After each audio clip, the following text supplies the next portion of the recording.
លោកឯងធ្វើអីហ្នឹងកុំកម្រើកខ្ញុំកំពុងជួយអ្នកអាមនុស្សឈួតប្រឡែងខ្ញុំភ្លាមកុំកម្រើក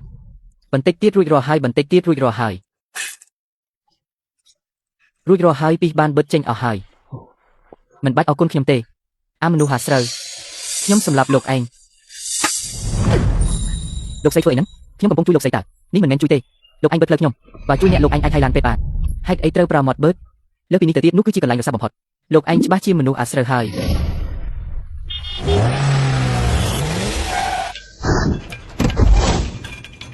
ជាវឈោតាមានរឿងអី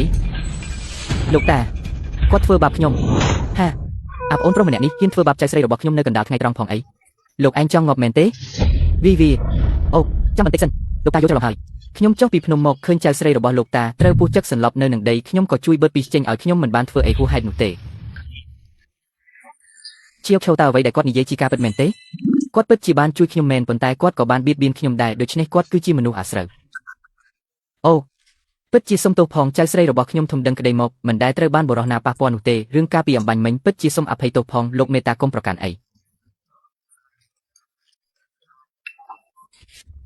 លោកតាហេតុអីលោកតាជួយនិយាយឲ្យខ្ញុំចំណែកអញ្ចឹងខ្ញុំជាចៅស្រីរបស់លោកតានៅមិនអីទេឲ្យតែលោកតាឈប់ចាត់ទុកខ្ញុំជាមនុស្សអាស្រូវទៅបានហើយលោកឯងគឺជាមនុស្សអាស្រូវបានហើយឈៀវខុសគេបានជួយអញហើយអញមិនអរគុណគេទេបែរជាមកជាគេទៅវិញពិតមែនតែម្ដងតោះត្រឡប់ទៅផ្ទះវិញលោកតាលោកតាកំពុងរកគ្រូទីម្នាក់នោះមែនទេគ្រូទីអីនោះគឺជាលោកគ្រូទេវតាបើមានគេនឹងមានបញ្ហាហើយចុះលោកតារកឃើញគាត់ហើយឬនៅឡើយទេនៅលើភ្នំនេះគ្មានមនុស្សម្នាក់ណាឡើយមិនអីទេចាំពីរបីថ្ងៃទៀតខ្ញុំនឹងមកមើលម្ដងទៀតក្រែងលោកគ្រូទេវតានៅទីនេះពីរបីថ្ងៃទៀតក៏មិនបាច់មកដែរតើលោកមានន័យថាម៉េចគ្រូរបស់ខ្ញុំបានចេញទៅដើរលេងបាត់ហើយប្រហែលជាមិនត្រឡប់មកវិញក្នុងពេលចាំនេះទេគ្រូរបស់លោកអូ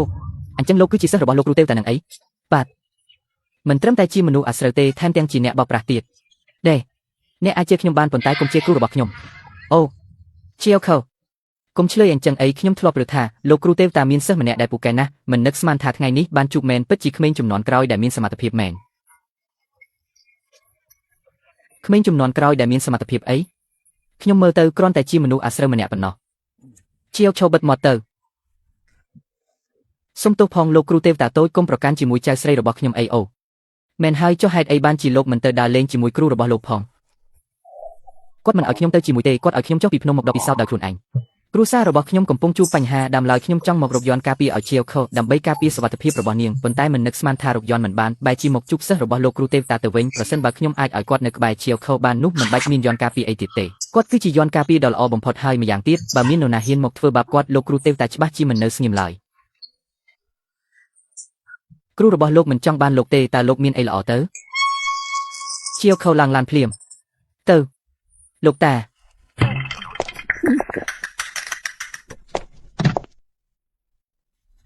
លោកគ្រូទេវតាតូចតើលោកមានគម្រោងអ្វីបន្តទៀតទេ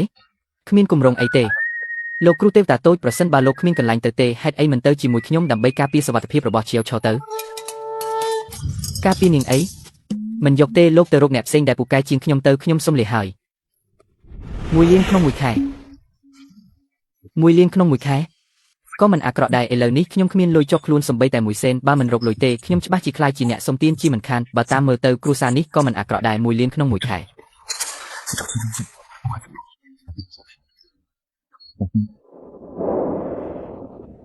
លោកតាព្រមព្រៀងគ្នាខ្ញុំនឹងនៅជាមួយអ្នកមួយខែបន្ទាប់ពីមួយខែមកខ្ញុំនឹងយកលុយហើយចាក់ចេញគ្មានបញ្ហាទេឲ្យតែក្នុងអំឡុងពេលមួយខែនេះជាវខោមានសុវត្ថិភាពខ្ញុំនឹងឲ្យលោកមួយលានព្រមជាវខោចាប់ពីពេលនេះទៅយីវែងនឹងក្លាយជាអង្គរៈផ្ទាល់ខ្លួនរបស់ចៅពួកឯងត្រូវតែនៅជាមួយគ្នាជានិច្ចមិនថាហូបចុកឬធ្វើដំណើរទៅណាក៏ដោយស្អីគេលោកតាឲ្យមនុស្សអាស្រូវម្នាក់នេះធ្វើជាអង្គរៈរបស់ខ្ញុំមែនទេកុំហៅគេថាមនុស្សអាស្រូវអីគេគឺជាសិស្សផ្ទាល់របស់លោកគ្រូទេវតាគ្រូសិស្សបោកប្រាស់ដូចគ្នាបោកបានតែចាស់ដូចលោកតានឹងលោកតាខ្ញុំមិនយល់ព្រមទេចៅស្រីចៅនៅម្នាក់ឯងនៅខាងក្រៅលោកតាមិនស្ងប់ចិត្តទេដូច្នេះហើយចៅគួរតែត្រឡប់មកផ្ទះវិញដើម្បីរស់នៅជាមួយគ្នាមិនបានទេខ្ញុំរស់នៅខាងក្រៅទម្លាប់បាត់ហើយចៅរស់នៅខាងក្រៅក៏បានដែរប៉ុន្តែយីវែងត្រូវតែនៅជាមួយចៅជានិច្ចបើមិនអញ្ចឹងទេកុំសង្ឃឹមឲ្យសោះលោកតាខ្ញុំមិនព្រមទេចៅស្រីរឿងនេះមិនអាចតាមចិត្តចៅបានទេ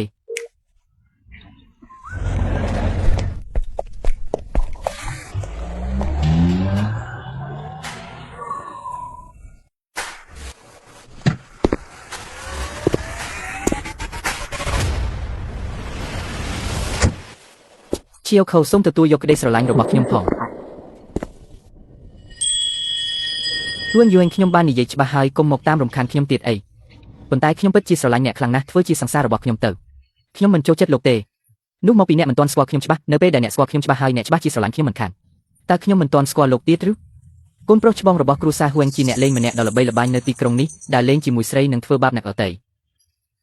ជាវខុសនោះមកពីខ្ញុំមិនទាន់បានជួបមនុស្សដែលខ្ញុំស្រឡាញ់ពិតប្រាកដរហូតដល់ខ្ញុំបានជួបអ្នកទើបខ្ញុំដឹងថាអ្នកគឺជាមនុស្សដែលខ្ញុំចង់រស់នៅជាមួយអស់មួយជីវិតយកព្រមធ្វើជាសង្សាររបស់ខ្ញុំទៅខ្ញុំនឹងមើលថែអ្នកឲ្យបានល្អ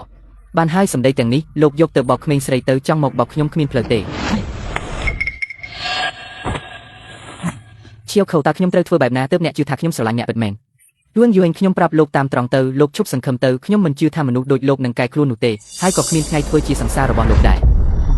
ជាវខុសខ្ញុំនឹងមិនបោះបង់ឡើយខ្ញុំជឿថាថ្ងៃណាមួយអ្នកនឹងរំភើបចិត្តហើយយល់ព្រមរៀបការជាមួយខ្ញុំយល់សប្តិទៅគ្មានថ្ងៃនោះទេតើលោកជានរណាខ្ញុំជានរណាមិនពាក់ព័ន្ធជាមួយលោកទេអាប្អូនតើអញដឹងទេថាខ្ញុំជានរណាទើបហ៊ានមកនិយាយជាមួយខ្ញុំបែបនេះអញចង់ងាប់មែនទេលោកជានរណាក៏មិនពាក់ព័ន្ធជាមួយខ្ញុំដែរហើយអញជឿទេថាខ្ញុំគ្រាន់តែប្រាំរ៉ាំដៃមួយក៏អាចធ្វើឲ្យអញមិនបានឃើញថ្ងៃស្អែកដែរលោកអាចសាកល្បងបានថ្ងៃនេះខ្ញុំនឹងឲ្យអញដឹងថានរណាជាអ្នកធំនៅទីនេះអូយប្រឡែងខ្ញុំអញជឿទេថាខ្ញុំនឹងសម្លាប់អញគ្រូសាហួងនៅទីក្រុងនេះមានអំណាចណាស់ហើយហួងយូហេងក៏ជាកូនប្រុសច្បងដែរគាត់តែងតែមករំខានខ្ញុំមិនឈប់វិធីដែលល្អបំផុតគឺរកសង្សារคล้ายៗម្នាក់ហើយយីវេងក៏ជាជំរឿដ៏ល្អដែរថែមទាំងអាចធ្វើឲ្យមនុស្សអាស្រូវម្នាក់នេះជួបបញ្ហាទៀតផងពិតជាល្អណាស់ហួងយូហេងយីវេងគឺជាសង្សាររបស់ខ្ញុំដូច្នេះលោកឈប់សង្ឃឹមទៅជាវខុសអ្នកកំពុងបោកខ្ញុំមែនទេមែនតាគាត់ពិតជាសង្សាររបស់ខ្ញុំមែនខ្ញុំមិនជឿទេជឿមិនជឿតាមចិត្តលោកទៅប៉ុន្តែចាប់ពីពេលនេះទៅពួកយើងនឹងរស់នៅជាមួយគ្នាទៅណាមកណាជាមួយគ្នាជានិច្ចនិយាយត្រូវមែនទេជាវខុសអ្នកពិតជាចង់ធ្វើបែបនេះមែនទេមែនហើយតើលោកធ្លាប់ឃើញខ្ញុំនៅជាមួយបរិសណាផ្សេងពីមុនមកទេតើអ្នកនិយាយមែនទេតើខ្ញុំមកលេងសើចជាមួយលោកធ្វើអីល្អណាស់ពួកអញចាំមើលទៅយីវេងខ្ញុំប្រាប់អញទៅអញនឹងត្រូវដឹងខ្លួនអញធ្វើការឲ្យអញមិនដែលបរាជ័យទេតែអញកុំធ្វើឲ្យអញខកចិត្តឲ្យសោះលោកកុំបារម្ភអីទុកចិត្តលើខ្ញុំចុះអាតូចតាចមួយហ្នឹងខ្ញុំប្រកាសជាឲ្យវាស្លាប់មិនខានទេ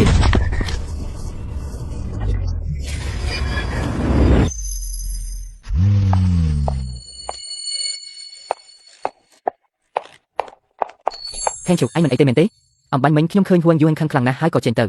កុំខ្វល់ពីគាត់កូនកាត់ម្នាក់នឹងចង់តាមញ៉ៃខ្ញុំហើយធ្វើជាម្ចាស់មិនដឹងខ្លួនទេអីតើសង្ហាម្នាក់នេះជានរណាអង្គរៈដែលតាកុងរបស់ខ្ញុំរៀបចំឲ្យខ្ញុំអង្គរៈ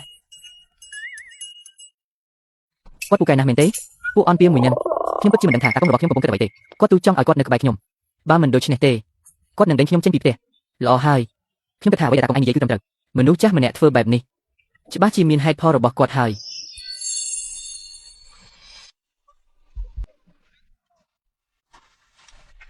ខែងខូជើងអញកែអ្វីហ្នឹងហេតុអ្វីបានជាវាឡើងក្រហមអីចឹងត្រូវពុះចឹកហើយបន្ទាប់មកត្រូវជ្រូកត្រពាំងមកប្រាប់ខ្ញុំឲ្យលំអិតបន្តិចមកអញមានន័យថាអញឡើងលើភ្នំដើម្បីរកតាកុងឯងហើយបន្ទាប់មកផ្លូវរបស់ឯងត្រូវពុះចឹកយីវិញក៏លេចមុខមកប្រាមាត់របស់គាត់បិទជាពលចេញឲ្យអញមែនទេគឺអញ្ចឹងហើយអញ្ចឹងពួកឯងមិនមែនស្ទាបអង្អែលគ្នាទេមែនទេជាក់ស្ដែងអាចឲ្យរថយន្តសង្គ្រោះបន្ទាន់បានតែគាត់ទូចង់ប្រាមាត់របស់គាត់អាមនុស្សថោកទាប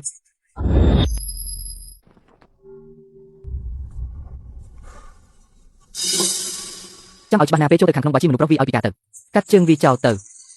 បើជាមនុស្សស្រីកុំធ្វើបាបនាងអាហារវាឲ្យសន្លប់រួចយកនាងចេញមកក្រៅបាទដល់ពេលដែលពួកឯងបង្ហាញសមត្ថភាពហើយទៅចុះបាទមេ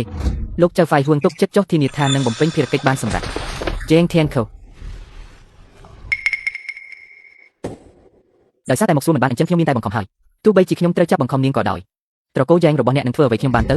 ពេលដែលខ្ញុំទៅផ្ទះនាងដើម្បីសុំរៀបការត្រកូលយ៉ែងរបស់នាងនៅតែត្រូវទទួលខ្ញុំដោយក្តីរីករាយដដែលនាងព្រមឲ្យខ្ញុំផឹកការពីណី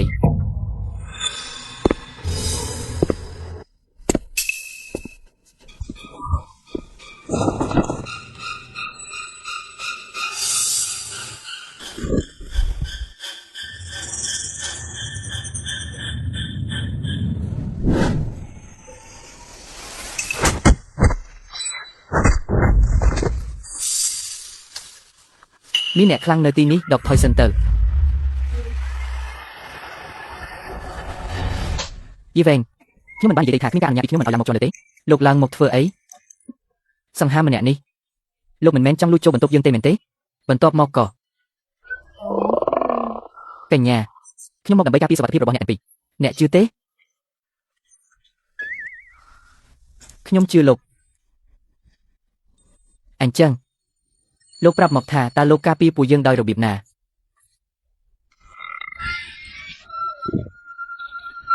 អំបញ្ញមិញមានអ្នកលួចចូលក្នុងវីឡានេះចុះមនុស្សវិញខ្ញុំវាយឲ្យពួកគេរត់អស់ហើយកុហកទៀតហើយលោកបន្តកុហកទៀតទៅបើអ្នកមិនជឿខ្ញុំនឹងត្រឡប់ទៅគេងវិញហើយបើមិនដើម្បីសន្យាជាមួយតាកុងរបស់អ្នកទេខ្ញុំប្រហែលជាខ្ជិលខ្វល់ពីអ្នកហើយលោកតាក៏ពិតមែនរៀបចំមនុស្សថោកទាបបែបនេះឲ្យនៅក្បែរខ្ញុំត្រូវតែប្រយ័ត្នគ្រប់ពេលហើយ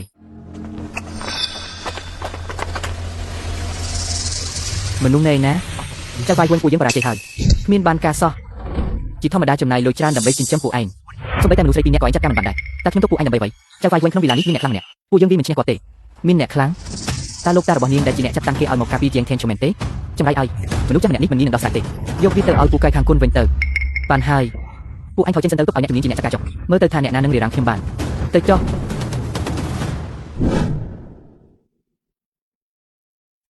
ចៅហ្វាយអំបញ្ញមិញមានជនស្លៀកពាក់ខ្មៅប៉ុន្មានអ្នកបានលួចចូលក្នុងវីឡារបស់ Yang Tenko ជីណូណារសៀលនេះកូនប្រុសច្បងត្រកូលហួងយូហេងបានតាមញ៉ា Yang Tenko តែត្រូវនាងបដិសេធហើយបានចាក់ចេញទាំងខឹងប្រហែលជាគាត់ហើយដែលបញ្ជូនមនុស្សមកចង់ចាប់ខ្លួន Yang Tenko លទ្ធផលយ៉ាងម៉េចហើយខ្ញុំមិនហ៊ានចូលចិត្តពេកទេដូច្នេះខ្ញុំមិនសឹកប្រកបទេអញប្រញាប់លួចចូលវីឡានោះដើម្បីតាមដានស្ថានភាពទៅប្រសិនបើហួងយូហេងទទួលបានជោគជ័យចាត់ទុកថាជាការចាប់ចោលបើគេមិនជោគជ័យទេអញត្រូវចាត់ការ Yang Tenko ចោលហើយទម្លាក់កំហុសទៅឲ្យត្រកូលហួងទៅបាទចៅហ្វាយ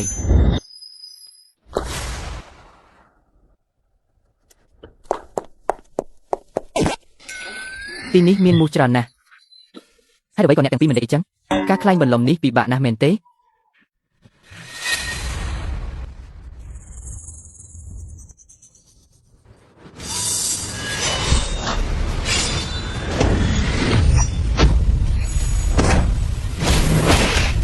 យីវែង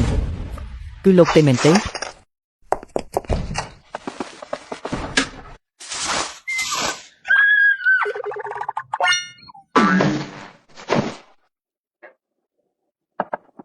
អាហា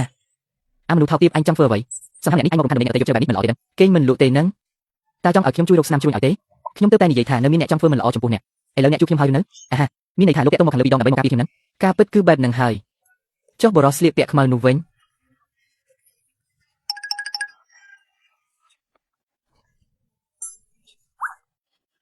ក្រុមទី1ជាក្រុមបរោះស្លៀកពាក់ខ្មៅក្រុមទី2មានតែម្នាក់ឯងតែមានកម្លាំងខ្លាំងជាងក្រុមមុនយីវិញខ្ញុំស្នាក់នៅទីនេះ3ឆ្នាំហើយ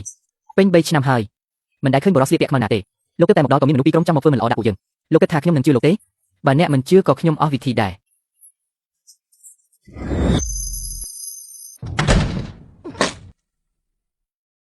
ឯងពិតជាមានកម្លាំងខ្លាំងមែនហាក់ដូចជាមានរឿងមិនប្រក្រតីហើយបើខ្ញុំមិនចាត់ការនាង Yang Tencho នេះទេខ្ញុំប្រហែលជាមិនអាចត្រឡប់ទៅវិញបានទេ Yang Zhenan តើអ្នករកបានមនុស្សបែបនេះពីណាដែលពូកែម្លេះខ្ញុំប្រាប់លោកឲ្យដឹងចុះបើលោកហ៊ានឡើងមកជន់លើទៀតហើយចង់ធ្វើរឿងមិនសមរម្យដាក់ពួកយើងខ្ញុំប្រកាសជានឹងដឹងលោកតាឲ្យគាត់ដកលោកចេញយល់ទេជាចេញចូលដេកមើលទៅហួងយូហេងមិនមានអ្នកចាត់ចែងដើម្បីចាប់ខ្លួន Yang Tencho ទេគឺដោយសារតែរឿងនេះហើយខ្ញុំចង់ឃើញណាស់តើអ្នកខ្លាំងពូកែខាងណាអាចរារាំងខ្ញុំបានកម្រិតណា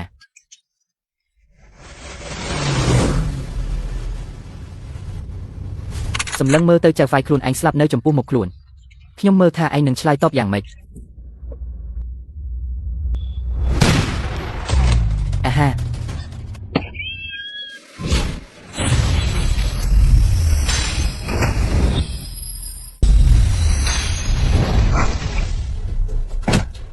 ីវែង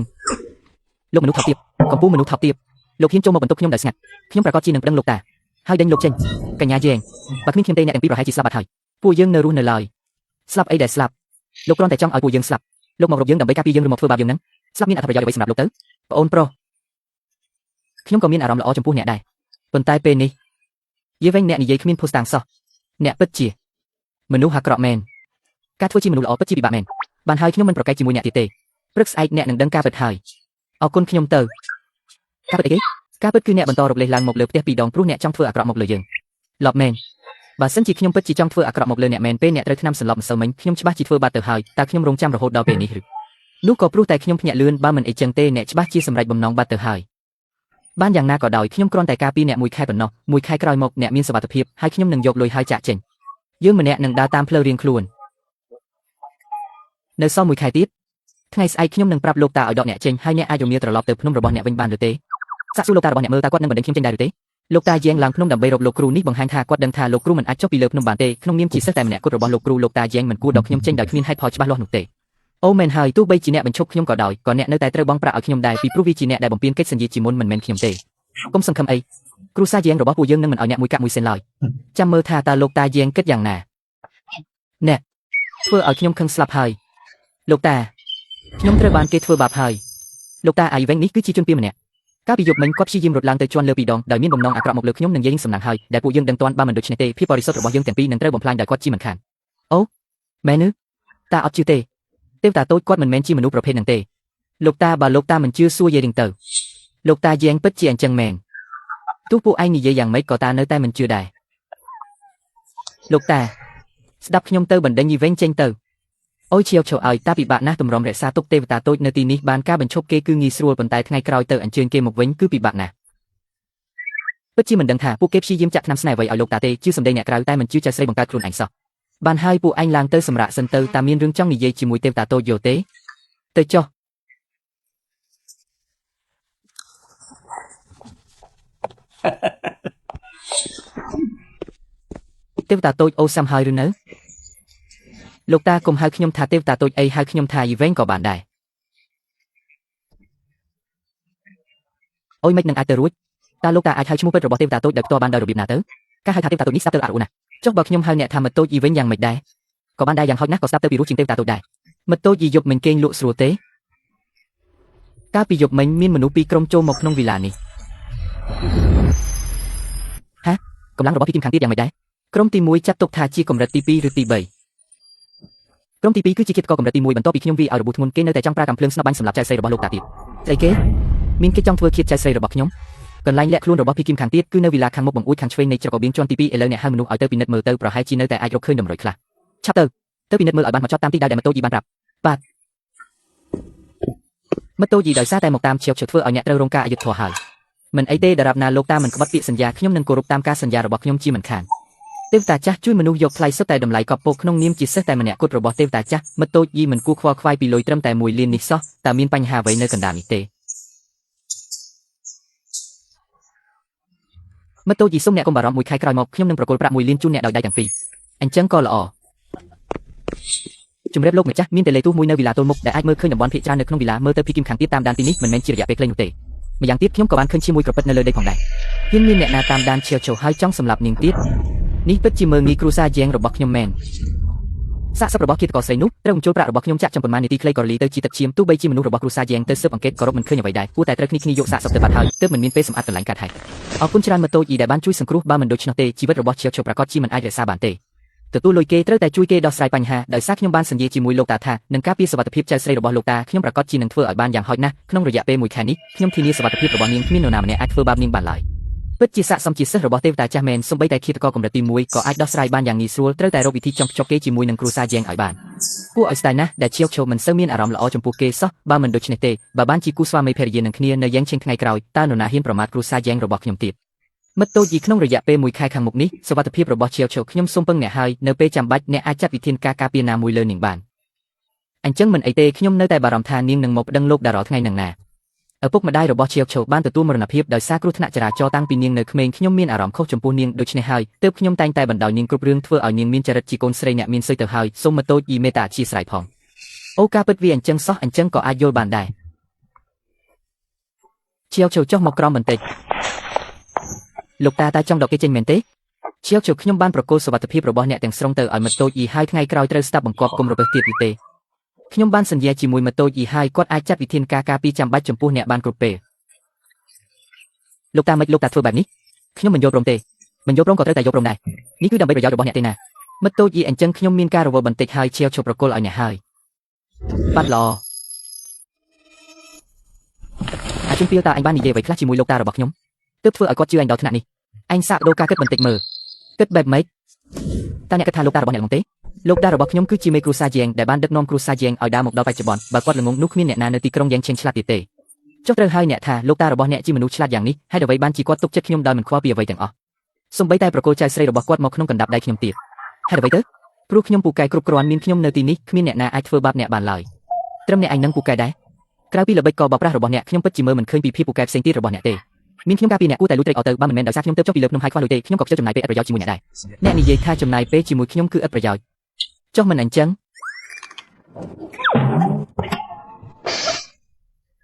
គួរឲ្យស្ដាយណាស់ដែលការនិយាយរបស់អ្នកមិនបានការលោកតារបស់អ្នកទៅជាហ្វាយរបស់ខ្ញុំយូរីឆាប់ខ្ញុំនឹងលាតត្រដាងពីល្បិចកលរបស់អ្នកឲ្យលោកតារបស់ខ្ញុំបានដឹងពីមុខមាត់ពិតរបស់អ្នកល្អខ្ញុំរងចាំJang Janen គឺជាមេគ្រូសាជាងដែលបានដឹកនាំគ្រូសាជាងពីគ្រូសាតូចមួយក្លាយជាគ្រូសាធំមួយក្នុងចំណោមគ្រូសាធំទាំង4នៅទីក្រុងយ៉ាងចេញប្រសិនបើយីហ្វេងពិតជាអ្នកបោកប្រាស់ដែលគ្មានប្រយោជន៍មែននោះ Jang Janen មិនអាចរៀបចំឲ្យគេនៅក្បែរ Chen Chu បានទេតើប្រហែលជាពួកយើងយកខុសលើគេមែនទ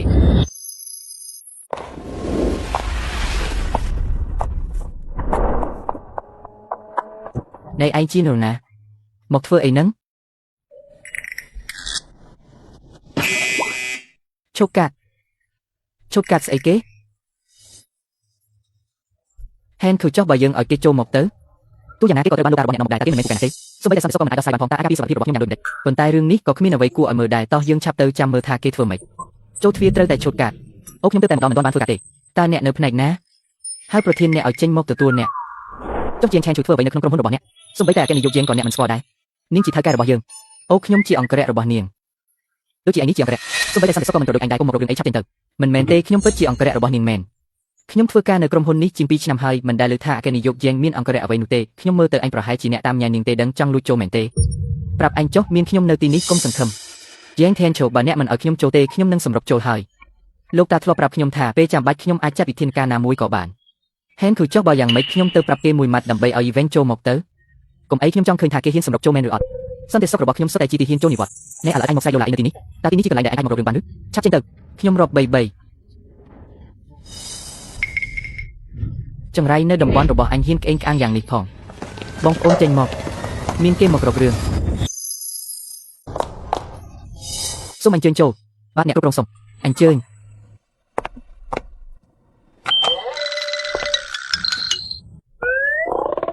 ខ្ញុំពិតជាមិនយល់សោះហេតុអ្វីបានជាកូនកំឡុះមកពីត្រកូលអភិជនចាំញ៉ាំប្រធានជាងបន្ទាប់ពីត្រូវបានគេបដិសេធក៏តាមរំខាននាងមិនឈប់ប្រធានជាងរងសម្ពាធទើបត្រូវបង្ខំចិត្តសម្រាប់តាមតើនរណាឲ្យប្រធានជាងជាស្រីស្អាតលេខ1នៅយ៉ាងឆេងធ្វើអីប្រសិនបើខ្ញុំមានសមត្ថភាពនោះខ្ញុំច្បាស់ជាតាមញ៉ាំប្រធានជាងមិនខានបើមិននិយាយពីរឿងសម្រស់នាងនៅមានសមត្ថភាពទៀតផងយីហ្វុងឯងមិនអាចតាមខ្ញុំរហូតបែបនេះទេ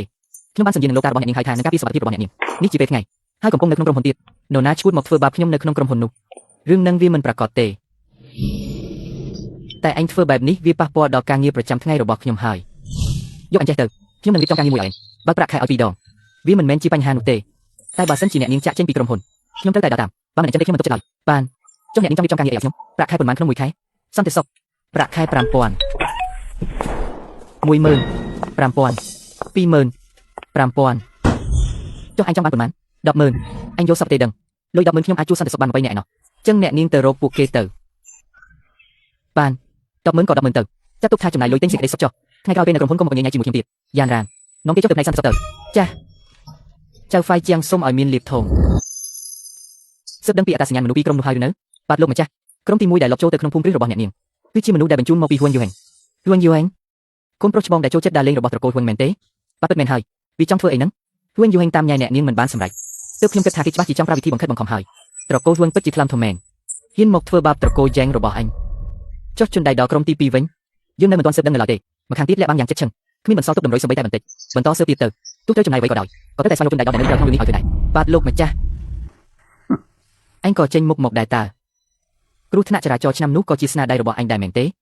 ចង់ឲ្យត្រកូលយ៉ែងរបស់អញផុតពូជត្រឹមតែស្រមៃទេអញត្រូវតែចាប់អញឲ្យបានដើម្បីសងសឹកឲ្យកូនប្រុសនិងកូនប្រសាររបស់អញអ្នកគ្រប់គ្រងសង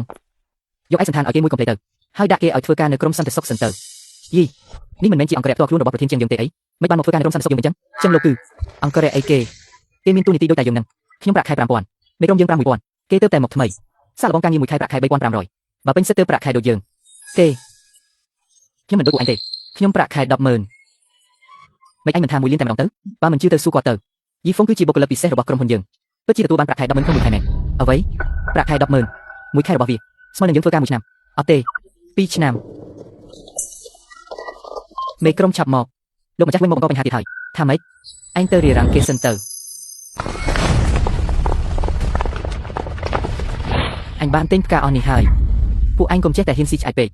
មានឆ្កែយាមទ្វារមួយហ្វុងអញមានសិទ្ធអីមកខត់អញចង់មកមែនទេលោកម្ចាស់វិញពួកយើងបានរីកាទៅប្រធានជាងហើយនាងនឹងចង់មកឥឡូវនេះហើយកុំធ្វើឲ្យពួកយើងពិបាកអីថ្ងៃនេះអញមានបំណងមកទីនេះហើយបើអ្នកណាហ៊ានរៀបរាំងអញនឹងចាត់ទុកវាជាមនុស្សគ្មានបានការយូហេង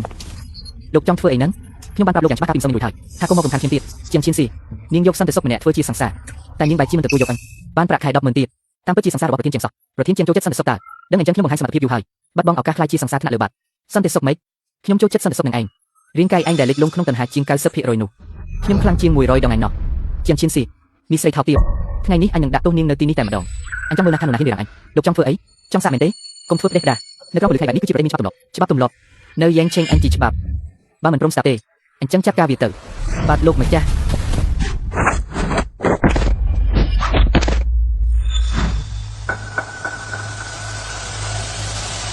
ស្គាល់អញហើយនៅហេតុអីបានជានៅពេលដែលយីហ្វុងមករៀបរាំងនៅពីមុខខ្ញុំមានអារម្មណ៍ថាមានសុវត្ថិភាពយ៉ាងនេះខ្ញុំក៏មានអារម្មណ៍បែបនេះដែរបាទឬមួយក៏នាងលងស្រឡាញ់គេហើយកុំនិយាយផ្ដេសផ្ដាសគេមិនមែនជាប្រភេទមនុស្សដែលខ្ញុំចូលចិត្តទេខ្ញុំចូលចិត្តអ្នកខ្លាំងពូកែខ្ញុំដឹងហើយ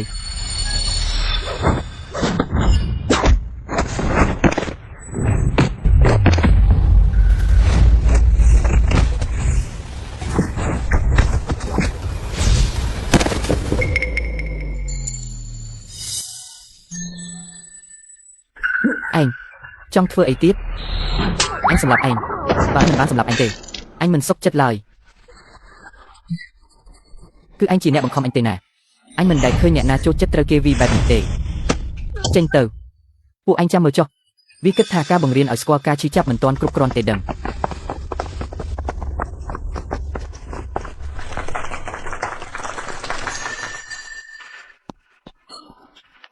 យ៉ាងម៉េចដែរក្នុងមួយខែ 100000 នេះមិនខាតទេមែនទេយីហ្វុងអញបានវីហ៊ុនយូហេងត្រកូលហ៊ុនប្រកាសជាមិនលើកលែងឲ្យទេមិនអីទេទោះបីជាខ្ញុំមិនអាចការពារខ្លួនឯងបានក៏អាចការពារអ្នកទាំងពីរបានដែរម្យ៉ាងទៀតលុយរបស់លោកតាជាងមិនមែនបានមកដល់ទេអញមិនយកទេត្រកូលហ៊ុនគឺជាគ្រួសារមួយក្នុងចំណោមគ្រួសារធំទាំង4នៅយ៉ាងឆេងមានឥទ្ធិពលខ្លាំងតែផ្លឹងនឹងភ្លឹកពួកគាត់ចង់ធ្វើឲ្យមនុស្សម្នាក់បាត់ខ្លួនគឺជារឿងសាមញ្ញណាស់អញ្ចឹង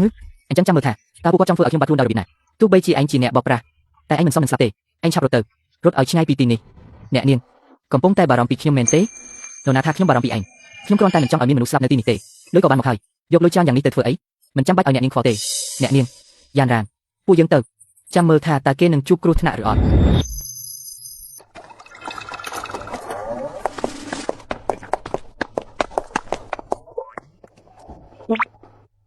ម៉ោងប្រហែលហើយទើបមកដល់ត្រូវផាកពីណីហើយឯងមានរឿងអីខុសប្រក្រតីទេដឹងឥឡូវទៅតែម៉ោង 9 ទេអ្នកណាថាយើងយឺត1វិនាទីក៏ចាត់ទុកថាយឺតដែរខ្ញុំជីចៅហ្វាយនីក្រុមហ៊ុនមានច្បាប់ទម្លាប់របស់ក្រុមហ៊ុនមនុស្សគ្រប់គ្នាត្រូវតែគោរពច្បាប់មិនអាចដោយសារតែអ្នកនាងជីចៅហ្វាយនីហើយជាឥទ្ធិពលដល់វិន័យក្រុមហ៊ុនទេចុះបើសិនជាខ្ញុំមិនបងបើសិនជាអ្នកនាងមិនបងទេថ្ងៃក្រោយពេលក្រុមហ៊ុនចូលធ្វើការយឺតឬចេញមុនម៉ោងក្រុមហ៊ុនទាំងមូលញ៉ៃហើយអ្នកទាំងអស់គ្នាមិនបាច់បងប្រាក់ពីណីទេអ្នកនាងជីចៅហ្វាយនីអ្នកនាងគឺជាអ្នកខាត់បងត្រូវពីណីប៉ុន្មានបុគ្គលិកធម្មតាពីណី100អ្នកទាំងពីរពីណីម្នាក់ 1000ហើយឯងបានជាពួកយើងត្រូវបងច្រើនជាងគេម្នាក់ជីចៅហ្វាយនីម្នាក់ទៀតជាអ្នកគ្រប់គ្រងជាថ្នាក់ដឹកនាំជាន់ខ្ពស់នៅក្នុងក្រុមហ៊ុនជាការពិតណាស់គឺត្រូវតែធ្វើជាគំរូគេដូច្នេះត្រូវតែពីណីទ្វេដងបានខ្ញុំព្រមទទួលការផាកពីណី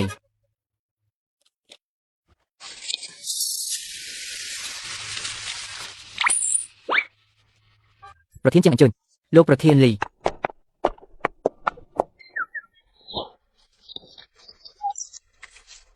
នេះជាលុយពីណីបន្តិចទៀតប្រគល់វាឲ្យទៅប្រធានក្រុមទៅ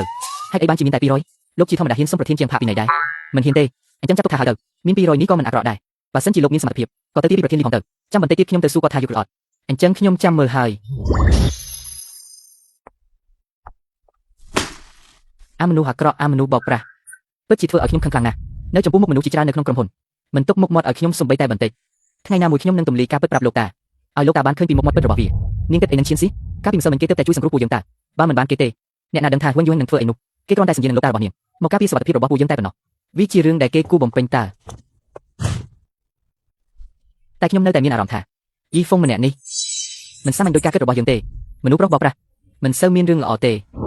នាងមើលចុះកាលពីម្សិលមិញពេលគេវីហ៊ុនយូហេងគេហាក់ដូចជាស្ងប់ស្ងាត់ណាស់ ដូចជាមនុស្សដែលមិនមានរឿងអីកើតឡើងអញ្ចឹងមិនបានទុកគ្រូសាហាំងក្នុងភ្នែកតតែសោះនោះដោយសារតែគេទៅតែចុះពីភ្នំមិនដឹងពីកម្លាំងរបស់គ្រូសាហាំងចាំដល់គេដឹងច្បាស់ប្រហែលជាត្រូវវាមកសុំទោសដល់ទ្វារផ្ទះមិនខានឈៀនស៊ីតាឯងមានការយល់ច្រឡំអ្វីលើគេមែនទេយល់ច្រឡំតាំងពីជួបគេលើកដំបូងគេបានធ្វើអាកប្បកិរិយាព្រានារីដាក់ខ្ញុំទៅហើយខ្ញុំស្អប់គេចង់ងាប់មេឃនឹងអាចទៅជាលើកដំបូងដែលត្រូវបរិះវ័យស្របាល់គ្នាប៉ះពាល់គេគិតបែបនេះគិតទៅឡើងគួរឲ្យខ្ពើមចុះគេមិនមែនធ្វើដើម្បីជួយអញទេជួយខ្ញុំអញ្ចឹងគេក៏មិនបាច់ហែកស្រោមជើងខ្ញុំហើយយកមាត់មកបឺតដែរតាទូរស័ព្ទហៃឡានពេទ្យ120យកខ្ញុំទៅមន្ទីរពេទ្យមិនបានទេអីឃើញច្បាស់ហើយថាជាមនុស្សថោកទាបមានគំនិតមិនល្អអញភ្លេចហើយអីគេធ្លាប់ឡើងមកជាន់ទី2របស់យើងទាំងកណ្ដាលយកពីរដងនឹងហើយមកយឺតពីណីចេញមុនម៉ោងពីណីមិនពាក់ការសម្គាល់ខ្លួនពីណីលួចលេងពេលធ្វើការពីណីសន្តិសុខថ្ងៃនេះមួយថ្ងៃមិនធ្វើអីគិតតែពីដើរចុះដើរឡើងចាប់បានអ្នកណាពីណីអ្នកនឹងពិតជាគ្មានច្បាប់ទម្លាប់ហ្នឹងនិយាយតិចទៅប្រយ័ត្នគេយើងផ្ដុំគ្នានិយាយអញ្ចឹងក៏ត្រូវពីណីដែរតែក្នុងក្រុមហ៊ុនមានអ្នកណាចាត់ការគេទេនិយាយថាជាសង្សាររបស់អគ្គនាយកជាងសំបីតែអគ្គនាយកជាងមកយឺតក៏ត្រូវបង់ប្រាក់ពីណីយ៉ាងស្ដាប់បង្កប់ដែរហេម្យ៉ាងទៀតសំបីតែកូនប្រុសច្បងគ្រួសារហាងក៏គេហ៊ានវីដែរតើមានអ្នកណាហ៊ានចាត់ការនោះ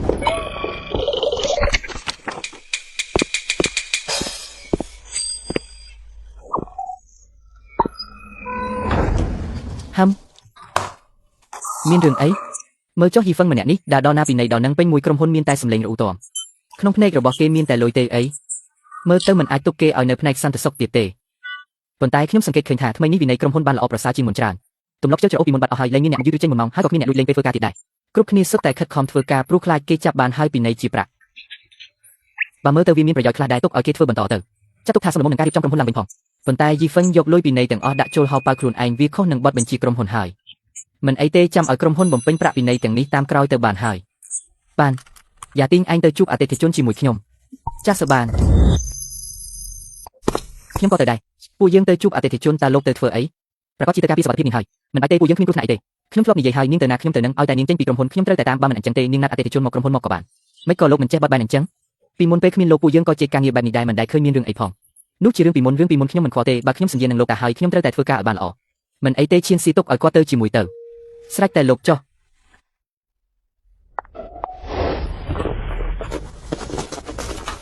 បន្តិចទៀតចូលទៅបើកភ្នែកឲ្យធំបន្តិចទៅបាទបងធំហើយបងធំអីនិយាយប៉ុន្មានដងហើយត្រូវហៅថាអគ្គនាយកលីវបាទអគ្គនាយកលីវពួកយើងចូលទៅជាការងារលោកមិនបាច់ចូលទៅទេប្រយ័ត្នខូចការអស់បាន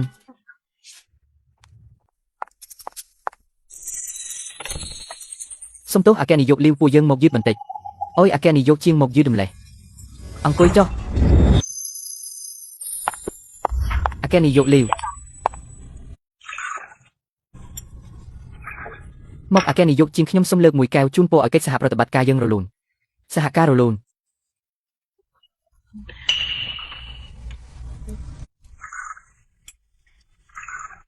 អគ្គនាយកជាងខ្ញុំសូមលើកមួយកែវទៀតជូនពរឲ្យមុខជំនួញរីកចម្រើនលុយហូរចូលដូចទឹក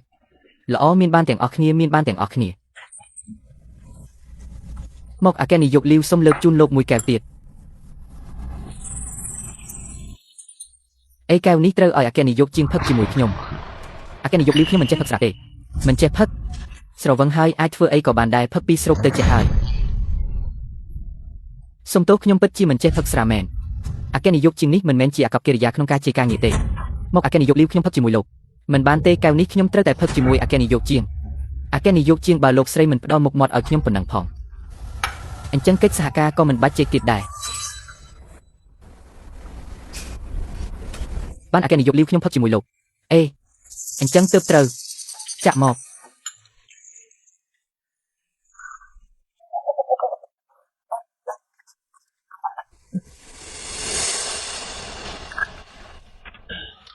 ចាក់មកផឹកអេពូកែផឹកណាស់អគ្គនាយកលីវកិច្ចសហការលើកនេះគឺមានប្រយោជន៍សម្រាប់ពួកយើងទាំងសងខាងអញ្ចឹងពួកយើងសម្រេចគ្នានៅពេលនេះទៅយ៉ាទីងយកកិច្ចសន្យាមកចាស់សបានអេរឿងនេះមិនបាច់ប្រញាប់ទេចាំបន្តិចទៀតសឹមនិយាយអគ្គនាយកលីវតាមពិតពួកយើងឲ្យតម្លៃខ្លាំងណាស់លើកិច្ចសហការនេះលោកមានលក្ខខណ្ឌអ្វីអាចនិយាយមកបានអគ្គនាយកជាងនៅលើតុបាយមិននិយាយរឿងការងារទេចាំពួកយើងញ៉ាំបាយរួចទៅអង្គុយក្បែរនោះសឹមយើងជែកគ្នាលេងយឺតចាំពួកយើងញ៉ាំបាយរួចទៅអង្គុយក្បែរនោះយើងជែកគ្នាលេងយឺត អាកែនាយកជាងពួកយើងអាចនិយាយរឿងការងារបានហើយយ៉ាទីងទៅយកកិច្ចសន្យាមកចាសអាកែនាយកលីវសុំលោកគោរពខ្លួនឯងផងអាកែនាយកជាងគឺលោកស្រីខ្លួនឯងដែលនិយាយថាចង់ជែកការងារនៅទីនេះខ្ញុំលីវចាស់នេះប៉ះបន្តិចតែមានរឿងអីជែកការងារគឺជែកការងារសុំលោកកុំលូកលាន់អាកែនាយកជាងនិយាយតាមត្រង់ចុះមានក្រុមហ៊ុនច្រើនណាស់ដែលចង់សហការជាមួយយើងហេតុអីខ្ញុំត្រូវជ្រើសរើសនាងយើងអាចផ្ដល់ប្រាក់ចំណេញច្រើនបំផុតដល់ក្រុមហ៊ុននាងគឺឲ្យនាងចំណេញលុយនិងឈានដល់ចំណុចឈ្នះឈ្នះយើងសហការជាមួយអ្នកណាក៏សុទ្ធតែឈ្នះឈ្នះទាំងអស់បើអាកែនាយកជាងចង់សហការជាមួយពួកយើងយ៉ាងហោចណាស់ក៏ត្រូវបង្ហាញភាពស្មោះត្រង់ខ្លះដែរភាពស្មោះត្រង់អីយប់នេះនាងមិនបាច់ត្រឡប់ទៅវិញទេនៅទីនេះកំដរខ្ញុំឲ្យបានល្អខ្ញុំនឹងចុះហត្ថលេខាលើកិច្ចសន្យាភ្លាមអាព្រាននេរីនាងមានសម្ផឹងស្អុយរលួយនាងហ៊ានជីទឹកដាក់អញឥឡូវនេះអញនឹងចាត់ការនាងចាប់នាងសង្កត់ទុកឲ្យអញជៀនសេលេងអាព្រាននេរីឆាប់លេងខ្ញុំភ្លាមមានអ្នកណានៅខាងក្រៅយីហ្វឹងដល់ពេលណាហើយឆាប់ជួយខ្ញុំនឹងជៀនសេទៅអញជាអ្នកណាចង្រៃវីវាឲ្យងាប់ទៅ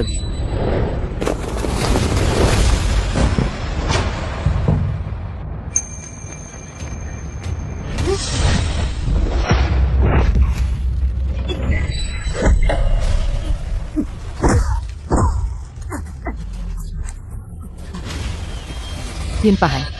អញឲ្យអញរែកពុនមិនរួចទេអ្នកដែលគំរាមខ្ញុំលើកមុននៅដេកក្នុងមន្ទីរពេទ្យនៅឡើយទេលោកម្ចាស់អត្តសញ្ញាណរបស់ភីគីមខាងទៀតយើងស៊ើបដឹងហើយ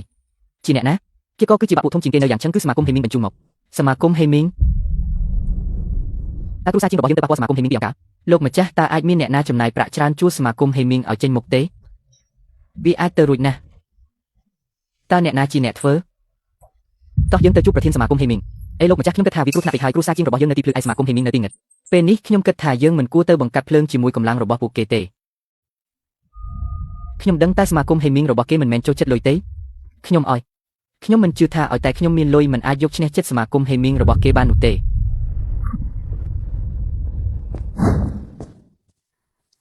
លោកម្ចាស់ជាងរកខ្ញុំមានការអី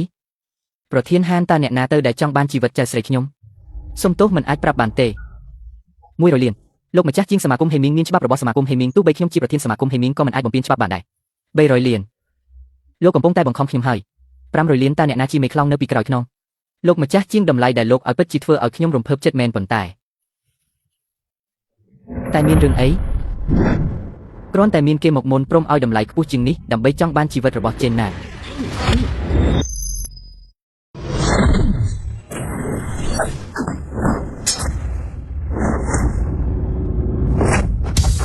លោកតាមិនអីទេមែនទេប្រធានហានតើនេះជាវិធីទទួលភ្ញៀវរបស់អ្នកមែនទេ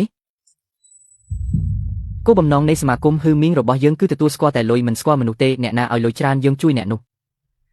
តើគេឲ្យលុយអ្នកប៉ុន្មានខ្ញុំនឹងឲ្យទ្វេដងអ្នកមិនអាចឲ្យបានទេមកដល់ហើយគុំទៅវិញអីស័កសមសម្រាប់សមាគមហឺមីងរបស់យើងក្នុងការរកលុយបានច្រើនតើអ្នកគិតថាអ្នកពិតជាអាចរក្សាខ្ញុំទុកបានមែនទេសាកល្បងទៅទើបដឹងប្រធានហានខ្ញុំពិតជាមិននឹកស្មានថាសមាគមហឺមីងរបស់អ្នកពិតជាអ៊ីនខ្មាស់មែន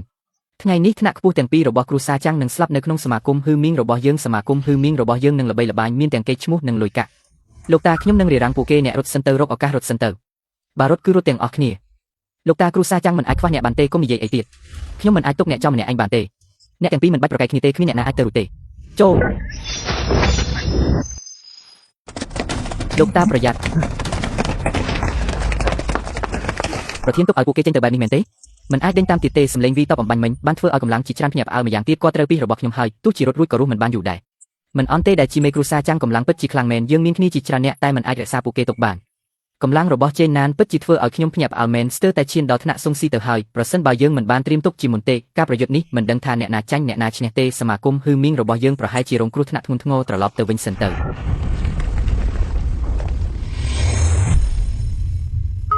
អាឡូណានណានសៀវស៊ឺឆាប់ត្រឡប់មកវិញលោកតារបស់អ្នកមានរឿងអីណានកុំបារម្ភនិយាយមួយលោកតារបស់អ្នកនិងលោកពូយ៉ាងបានចេញទៅចរចាពេលត្រឡប់មកវិញមានឈាមពេញខ្លួនពេលនេះសន្លប់បាត់ស្មារតីហើយខ្ញុំនឹងត្រឡប់ទៅវិញភ្លាមមនុស្សចង្រៃថៅកែមានការអីលោកតារបស់ខ្ញុំមានរឿងហើយខ្ញុំត្រូវត្រឡប់ទៅវិញតើអ្នកទៅទេ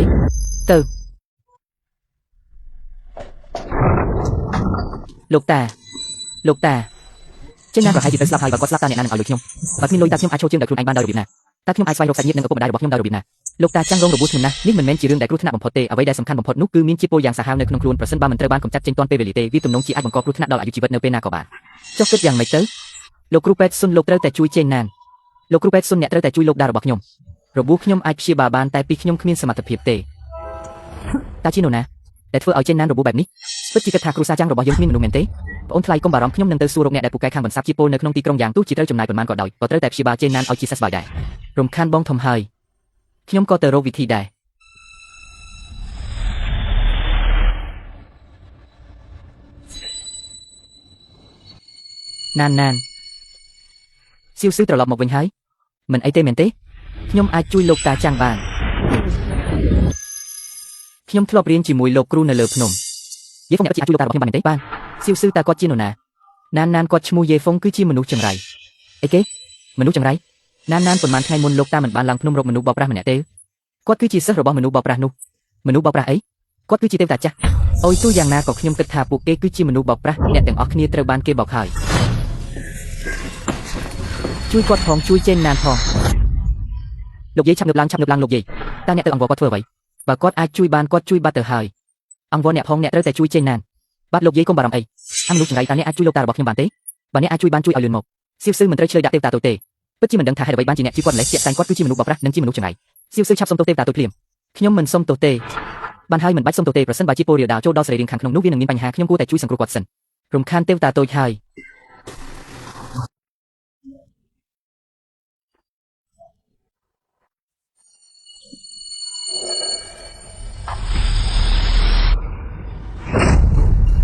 ចេញណាន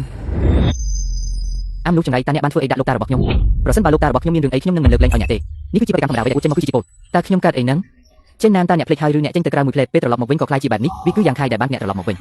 ញខ្ញុំចាំបានហើយខ្ញុំនឹងយ៉ាងខាយបានទៅសមាគមហ៊ឺមីងជាលទ្ធផលក៏ធ្លាក់ក្នុងអន្ទាក់របស់ហានហ្វេហ្វេខ្ញុំបានប្រយុទ្ធយ៉ាងអស់ពីសមត្ថភាពត្រូវពីស្នឹងសន្លប់តើយ៉ាងខាយយ៉ាងម៉េចហើយគាត់រងរបួសធ្ងន់ណាស់ដើម្បីអ្នកកំពុងតែសម្រាប់ព្យាបាលចេញណានសំណាងហើយដែលអ្នកទៅរកលោកតាទេវតាប្រសិនបើមិនមែនដោយសារទេវតាតូចនេះទេអាយុជីវិតរបស់អ្នកមុខជាត្រូវបញ្ចប់ហើយតើទេវតាតូចជាអ្នកជួយខ្ញុំមែនទេឆាប់ជួយគ្រីខ្ញុំងើបឡើងអរគុណទេវតាតូចលោកតាសម្រាប់សិនទៅទោះបីជាពីស្ត្រូវបានបន្សាបហើយក្តីតែអ្នកក៏នៅតែរងរបួសធ្ងន់ដែរចេញណានទេវតាតូចនិយាយត្រូវហើយអ្នកត្រូវសម្រាប់ឲ្យបានល្អយើងគួរតែអរគុណទេវតាតូចពិតជាមិនអន់ទេដែលជាសិស្សផ្ទាល់របស់លោកតាទេវតាខ្ញុំប្រកល់សៀវស៊ឺឲ្យអ្នកការពារខ្ញុំទុកចិត្ត 100% ហើយលោកតាខ្ញុំមិនត្រូវការគាត់ការពារទេយេហ្វុងពិតជាអាចជួយលោកតាបានមែនតើខ្ញុំយកខុសលើគាត់មែនទេបើគាត់ពិតជាមានបញ្ចូលប្រាក់សម្រាប់បន្សាបពីលោកតាមែនចុះហេតុអ្វីបានជាពីពូនោះគាត់ត្រូវប្រាមាត់បិទវាចេញហើយចំកន្លែងរស័ព្ទទៀតទោះជាមិនមែនជាមនុស្សបោកប្រាស់ក៏ជាមនុស្សចង្រៃដែរលោកតាខ្ញុំមានរឿងមួយត្រូវប្រាប់អ្នកទេវតាតូចសូមនិយាយមករឿងដែលអ្នកត្រូវពីយកល្អកុំទាន់ប្រាប់អ្នកណាអីហេតុអ្វីខ្ញុំមានអារម្មណ៍ថាអ្នកទាំងពីរដែលទើបតែចេញទៅមានបំណងសម្លាប់អ្នកមានន័យថាពួកគេចង់សម្លាប់អ្នកអំបញ្ញមិញមានអ្នកណាខ្លះមកក្រៅពីលោកគ្រូពេទ្យសុនគឺមានឪពុកកូនចាំងចេញតេងអូមិនមែនជាគ្រូពេទ្យនោះទេចុះហេតុអ្វីបានជាឪពុកកូនចាំងចេញតេងចង់សម្លាប់ចេញណានឪប្រុសចង់សម្លាប់លោកតាមិននឹងអាចទៅរួចពួកគេគឺជាបងប្អូនបង្កើតនឹងគ្នាអ្នកទាំងអស់គ្នាកុំខ្វល់ពីរឿងនេះអីចង់ចាំទុករឿងដែលខ្ញុំត្រូវបានបន្សាបពីនេះដាច់ខាតមិនត្រូវប្រាប់អ្នកណាឲ្យដឹងទេមនុស្សចង្រៃអរគុណដែលបានជួយលោកតារបស់ខ្ញុំអ្នកអាចជប់ហៅខ្ញុំថាមនុស្សចង្រៃទៀតបានទេខ្ញុំពិតជាចង់ជួយសង្គ្រោះអ្នកមែនចុះអ្នកបន្សាបពីឲ្យលោកតារបស់ខ្ញុំអ្នកអាចប្រាំចូលចាក់បានចុះហេតុអ្វីដល់វិញខ្ញុំត្រូវប្រាមាត់បិទចេញជីពោលទាំងពីរប្រភេទនេះគឺខុសគ្នាមួយគឺជាជីពោលសរសៃប្រសាទមួយទៀតគឺជាជីពោលក្នុងឈាមពីពូនោះគឺជាជីពោលក្នុងឈាមដូច្នេះខ្ញុំត្រូវប្រាមាត់បិទចេញវាគឺជាវិធីដែលលឿននិងមានប្រសិទ្ធភាពបំផុតខ្ញុំជឿអ្នកក៏ចម្លែកដែរអ្នកគ្រាន់តែចង់ឆ្លៀតឱកាសខ្ញុំប៉ុណ្ណោះខ្ញុំពិតជាមិនអាចលៀងជំរាបភាពស្អាតស្អំបានទេទោះបីជាលោតចូលទន្លេលឿនក៏ដោយចឹងអ្នកលោតទៅខ្ញុំនឹងជឿអ្នកយ៉ាងហោចណាស់ខ្ញុំក៏បានជួយលោកតារបស់អ្នកដែរអ្នកអាចឲ្យរង្វាន់ខ្ញុំខ្លះបានទេ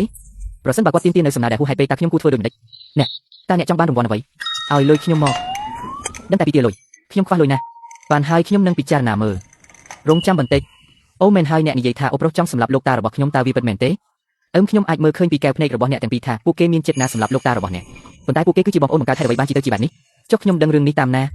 ខ្ញុំមិនមែនជាអ្នកចេះគ្រប់យ៉ាងទេអ្នកគិតថាចេនណានអាចនឹងជាសះស្បើយទេមិនអាចទេប្រធានហានបានប្រាប់ខ្ញុំថាចេនណានត្រូវពីរបស់គាត់ស្លាប់ជាមិនខានរងចាំឲ្យតាស្រុកនេះស្លាប់ទៅគ្រូសាចាំងនេះនឹងក្លាយជារបស់ពួកយើងហា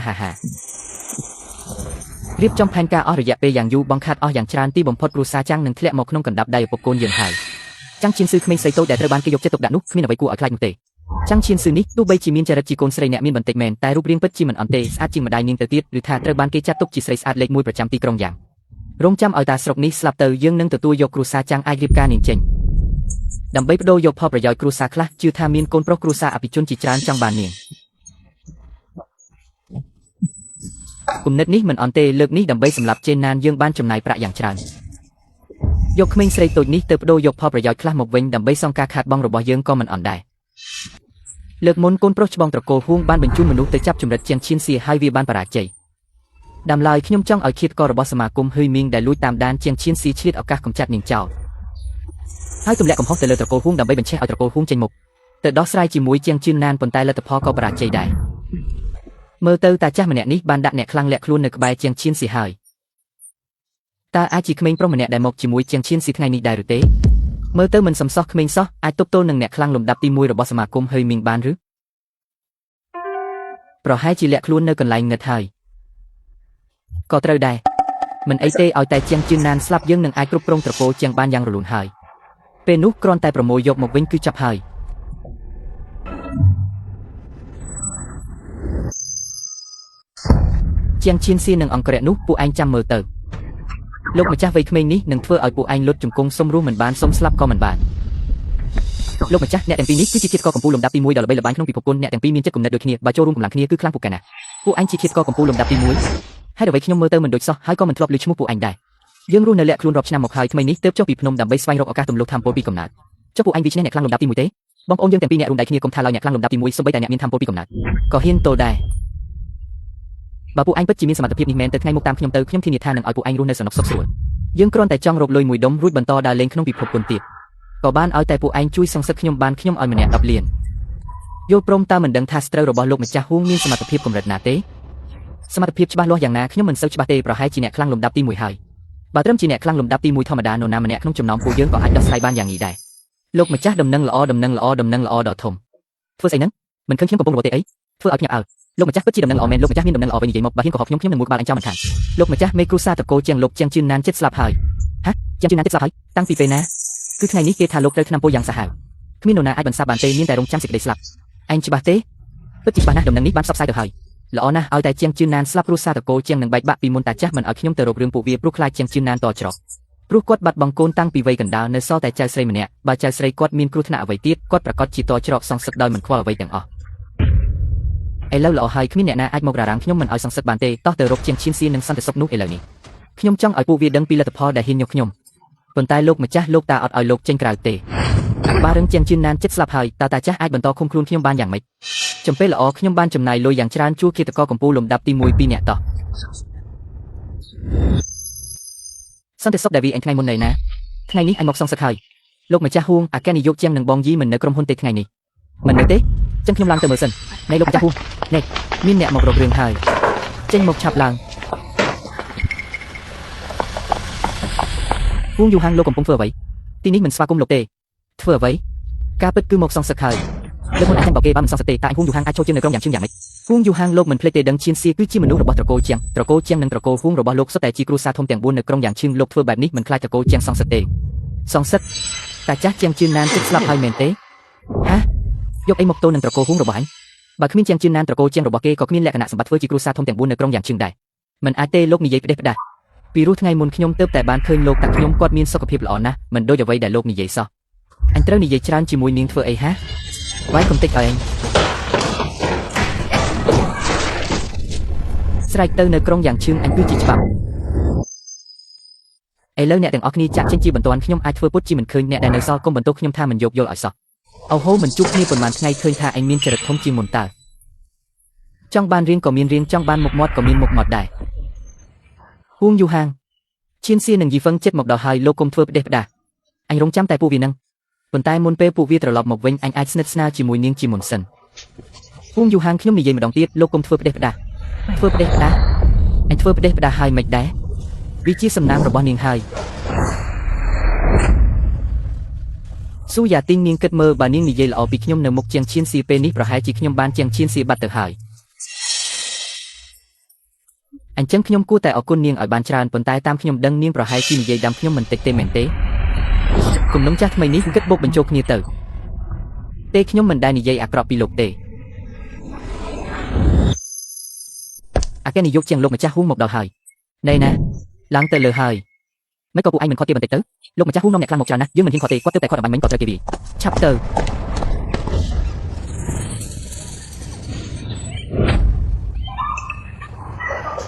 ពួកឯងគិតខ្លួនឯងជាស្អីហ្នឹងជាងស៊ីជួយខ្ញុំផងយីហ្វឹងជួយនាងពួកវាសំបីតែខ្លួនឯងក៏ការពីមិនរួចផងយកពេលឯណាទៅជួយនាងនោះហួងយូហាងលោកចង់ធ្វើអ្វីឲ្យប្រកាសចង់ធ្វើអ្វីការពិតគឺសង្សឹកហើយលទ្ធផលដែលហ៊ានប្រមាថខ្ញុំមានតែផ្លូវស្លាប់មួយគត់លើកមុនអ្នកដែលវាលោកគឺខ្ញុំទេបើមានសមត្ថភាពមកទល់នឹងខ្ញុំមកធ្វើបាបមនុស្សស្រីចាត់ទុកជាអ្វីឯងឈ្មោះយីហ្វឹងមែនទេហាត្រឹមតែសន្តិសុខកំពេចកំពកគៀនវាឯងផងអញសម្រាប់ឯងចោលមើលទៅមេរៀនដែលបង្រៀនឯងលើកមុននៅមិនទាន់គ្រប់គ្រាន់ទេហារកស្លាប់កាច់ជើងវាចោលទៅ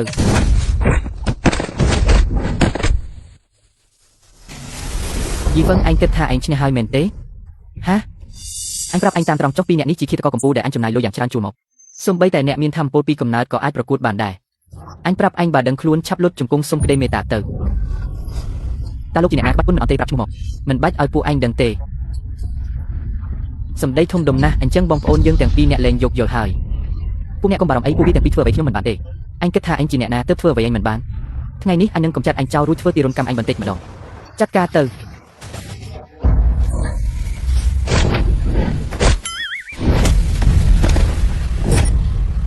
នេះហើយជាអ្នកខ្លាំងលំដាប់ទី1ដែលអញជួលមកខ្សោយណាស់មិនក៏អាចទៅរួច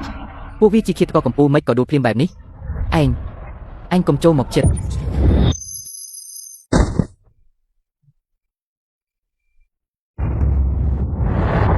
យីហ្វឹងមកហើយខ្ញុំជាកូនប្រុសច្បងត្រកូលហួងអញមិនអាចសម្លាប់ខ្ញុំបានទេបើអញសម្លាប់ខ្ញុំឯងនឹងគ្មានកន្លែងឈរជើងនៅក្រុងយ៉ាងជឿនឡើយ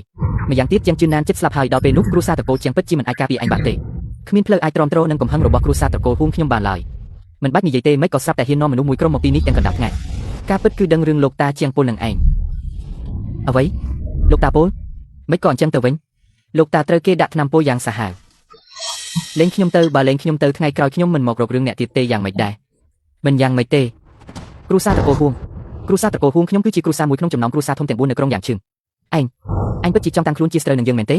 ត្រឹមគ្រួសារត្រកូលហួងតូចតាចមួយពិតជាគិតថាខ្លួនឯងគ្មានគូប្រៀបមែនទេខ្ញុំឲ្យលុយឯងអញ្ចឹងចង់បានប៉ុន្មានក៏ខ្ញុំឲ្យដែរយីហ្វឹងលោកកុំជឿថាគេនឹងឲ្យលុយលោកឲ្យសោះមនុស្សដូចគេនេះបើលោកលែងគេទៅគេមិនត្រឹមតែមិនឲ្យលុយទេថែមទាំងមករករឿងលោកទៀតមែនហើយយីហ្វឹងកុំជឿគេឲ្យសោះឲ្យខ្ញុំច្បាស់ជាឲ្យហើយខ្ញុំស្បត់ថាខ្ញុំមិនមករករឿងអ្នកទៀតទេកុំអីខ្ញុំគ្រាន់តែសួរលេងទេទោះខ្ញុំខ្វះលុយមែនតែមិនមែនលុយអ្នកណាក៏ខ្ញុំយកនោះទេតោះ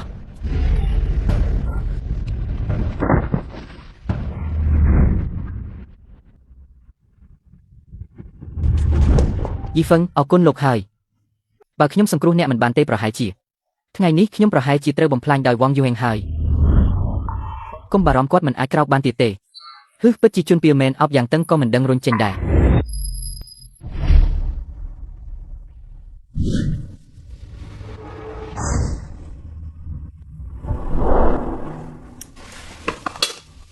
ខ្ញុំបានប្រឹងប្រែងអស់ពីសមត្ថភាពហើយលោកប្រុសធំរងរបួសធ្ងន់ធ្ងរណាស់ទោះបីជាមិនស្លាប់ប៉ុន្តែក៏ពិបាកនឹងដឹងខ្លួនវិញដែរមានន័យថាម៉េចលោកប្រុសធំភាគច្រើនអាចនឹងក្លាយជាមនុស្សរកជាតិគ្រាន់តែអាចសាកល្បងសិនមិនហ៊ានធានាថានឹងអាចដឹងខ្លួនវិញទេ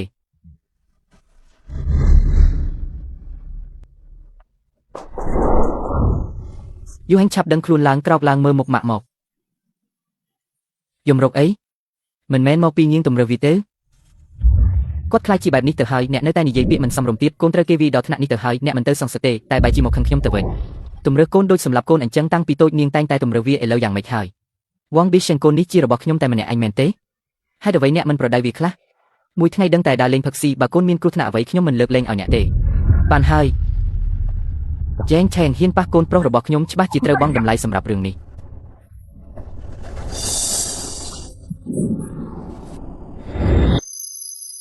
ខេនជូតាអ្នកគិតយ៉ាងណាចំពោះហ៊ីវែង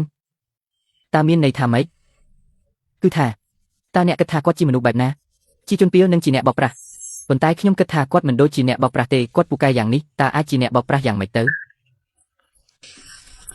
ទោះបីគាត់មិនមែនជាអ្នកបោកប្រាស់ក៏គាត់នៅតែជាជនពាលដែរអ្នកភ្លេចហើយឬពេលគាត់ជួបខ្ញុំលើកដំបូងគាត់បានធ្វើរឿងបែបនោះដាក់ខ្ញុំតើគាត់មិនមែនដើម្បីជួយអ្នកទេហេនជូតាអ្នកអាចមានការយល់ច្រឡំចំពោះគាត់ទេយេរិងហេតុអ្វីអ្នកជួយនិយាយការពីអ្នកក្រៅខ្ញុំគ្រាន់តែនិយាយតាមហេតុផលប៉ុណ្ណោះគាត់មើលទៅពិតជាមិនដូចជនពាលទេគាត់ជាមនុស្សដែលស្រឡាញ់យុទ្ធធម៌ណាស់មិនមែនគាត់ទើបតែជួយសង្គ្រោះអ្នកថ្ងៃនេះទេតើអ្នកចង់បោះបង់ខ្ញុំដែលជាមិត្តសម្លាញ់ធំដឹងក្តីជាមួយគ្នាតាំងពីតូចនេះមែនទេ អូយឆេនឈូនិយាយរឿងបោះបង់អីអ្នកគឺជាមិត្តសម្លាញ់ដ៏ល្អបំផុតរបស់ខ្ញុំក្នុងមួយជីវិតនេះចុះហេតុអ្វីអ្នកនៅតែជួយនិយាយការពីគាត់ខ្ញុំគ្រាន់តែមានអារម្មណ៍ថាពេលនៅក្បែរគាត់មានអារម្មណ៍សុវត្ថិភាពយ៉ាងចម្លែកហាក់ដូចជាគាត់អាចដោះស្រាយគ្រប់រឿងទាំងអស់បានកុំប្រាប់ណាថាអ្នកលងស្រឡាញ់គាត់ហើយប្រហែលជាមិនមែនទេអែមមានបន្តិចត្រឹមតែបន្តិចហ្នឹងចំណាប់អារម្មណ៍ល្អគឺជាការចាប់ផ្ដើមនៃក្តីស្រឡាញ់យើងអ្នកដាច់ខាតមិនត្រូវលងខ្លួនទេគាត់គ្រាន់តែជាជនពីម្នាក់ប៉ុណ្ណោះ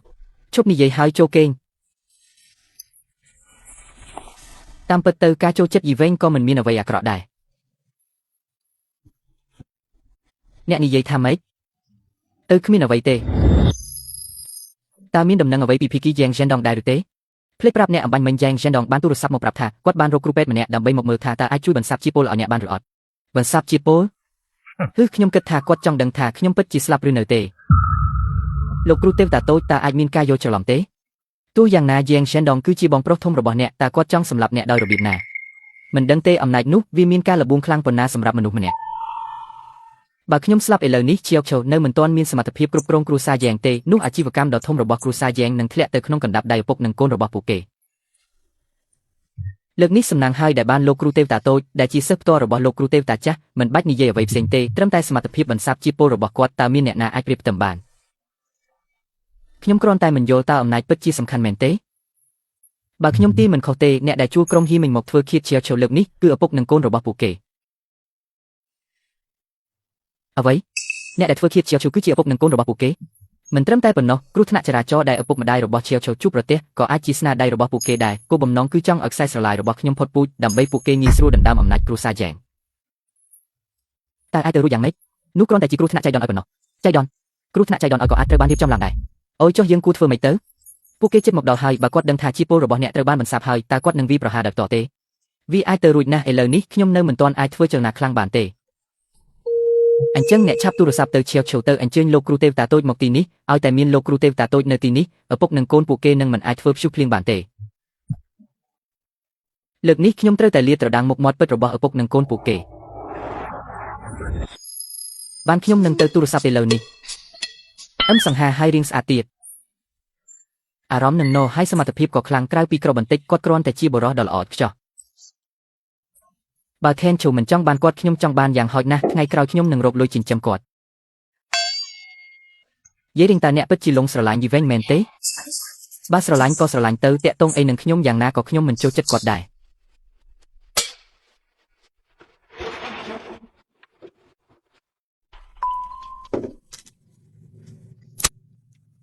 អាឡូ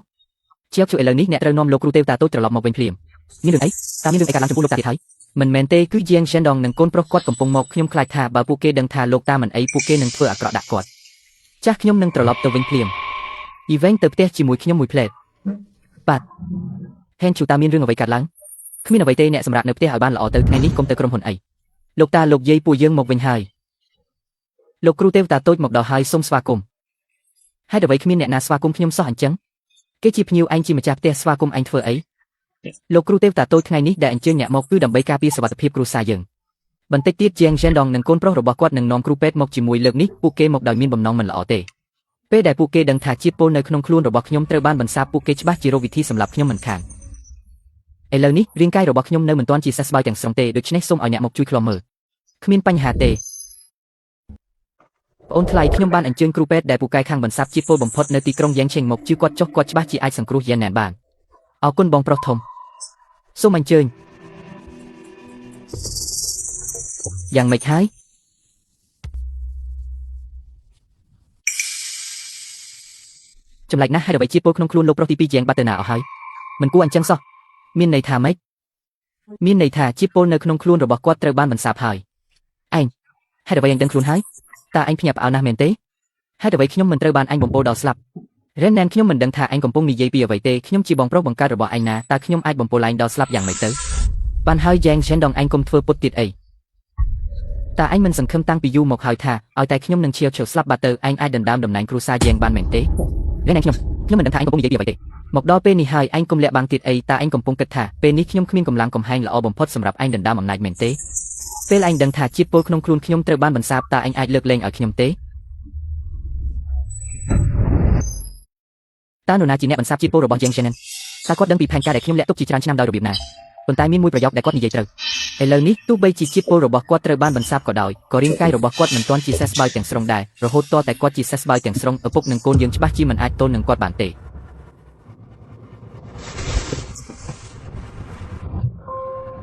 អាយហេតុអ្វីឯងត្រូវដឹងខ្លួនមកវិញបន្តស្លាប់ដោយស្ងប់ស្ងាត់បែបនេះមិនល្អទេទីបំផុតឯងលែងធ្វើពុតហើយរិនណែនឯងក៏ចាស់ណាស់ទៅហើយកូនប្រុសក៏ស្លាប់បាត់ទៅហើយគង់តែនឹងត្រូវរៀបការនាងនៅតែនៅចាំផ្ទះត្រកូលចាំងធ្វើអីទៀតចាំងចិនតុង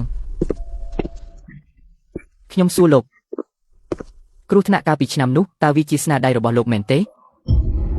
ត្រូវហើយគឺខ្ញុំហេតុអ្វីទៅ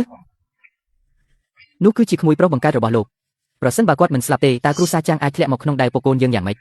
អញ្ចឹងគាត់ត្រូវតែស្លាប់ចាំងចិនតុងលោកសងជីវិតកូនប្រុសខ្ញុំមកវិញតាមពិតទៅគឺលោកអ្នកសម្លាប់ប៉ាម៉ាក់ខ្ញុំចាំងចិនតុងដើម្បីអំណាចលោកសំបីតែមនោសញ្ចេតនាក៏មិនខ្វល់ដែរមែនទេតាំងពីតូចខ្ញុំច្រណែនអ្នកដែលពូកែជាងខ្ញុំធំឡើងអ្នកនាំគ្រូសាចាំងទៅរកភាពរុងរឿងចុះខ្ញុំវិញអាចត្រឹមតែលាក់ខ្លួននៅក្នុងជ្រុងងឹតតើដោយសារអ្វីទៅតើដោយសារអ្វីទៅបានអ្វីទាំងអស់នេះជារបស់អ្នកហើយខ្ញុំគ្រាន់តែជាកូនប្រុសច្បងនៃគ្រូសាចាំងច្រើនឆ្នាំមកនេះខ្ញុំគិតថាខ្ញុំមិនបានធ្វើខុសចំពោះលោកទេប៉ុន្តែខ្ញុំមិននឹកស្មានសោះថាអ្នកចង់ដាក់ខ្សែស្រឡាយខ្ញុំឲ្យស្លាប់ចិត្តរបស់អ្នកពិតជាខូខើពេកហើយ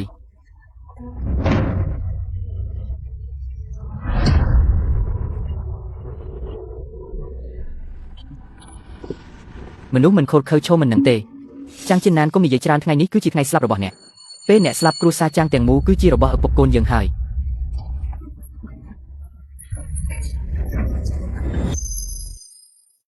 ចាំងចិនតុងលោកគិតថាលោកអាចឈ្នះមែនទេខ្ញុំពិតជាគិតមិនចេញទេលោកនៅសល់សង្ឃឹមអ្វីទៀតបើសិនខ្ញុំហ៊ានហៅអ្នកចូលមកខ្ញុំមានទំនុកចិត្តមែនទេចាំងចិនណានអ្នកវិតម្លៃខ្លួនឯងខ្ពស់ពេកហើយបើសិនអ្នកមិនទាន់ពោលមិនទាន់របួសខ្ញុំទទួលស្គាល់ថាពិបាកនឹងឈ្នះអ្នកមែនប៉ុន្តែឥឡូវនេះមិនដូចគ្នាទេម្យ៉ាងវិញទៀតដើម្បីធានាថាមិនមានអ្វីខុសខ្ញុំក៏បានអញ្ជើញអ្នកខ្លាំងម្នាក់មកដែរប្រធានហ៊ានបង្ហាញខ្លួនមកម្ចាស់គ្រូសាចាំងមិនជួបគ្នាយូរហើយប្រធានហ៊ានសមាគមហ៊ីមីងរបស់ពួកលោកពិតជាចង់ដើរផ្លូវងឹតមែនទេគ្មានផ្លូវទេគេឲ្យច្រើនពេកហើយសមាគមហ៊ីមីងយើងមិនអាចបដិសេធបានទេតែចាំងចិនតុងផ្ដល់អត្ថប្រយោជន៍ប៉ុន្មានដល់លោកបានជាលោកលះបង់ជីវិតសម្រាប់គេម្លេះបន្ទាប់ពីគ្រប់គ្រងគ្រូសាចាំងទ្រព្យសម្បត្តិ1/3របស់គ្រូសាចាំងពិតជាមិនអាចបដិសេធបានទេលោកលេងខ្ញុំមកខ្ញុំឲ្យទ្រព្យសម្បត្តិពាក់កណ្ដាលរបស់គ្រូសាចាំងតើលោកយកព្រមទេ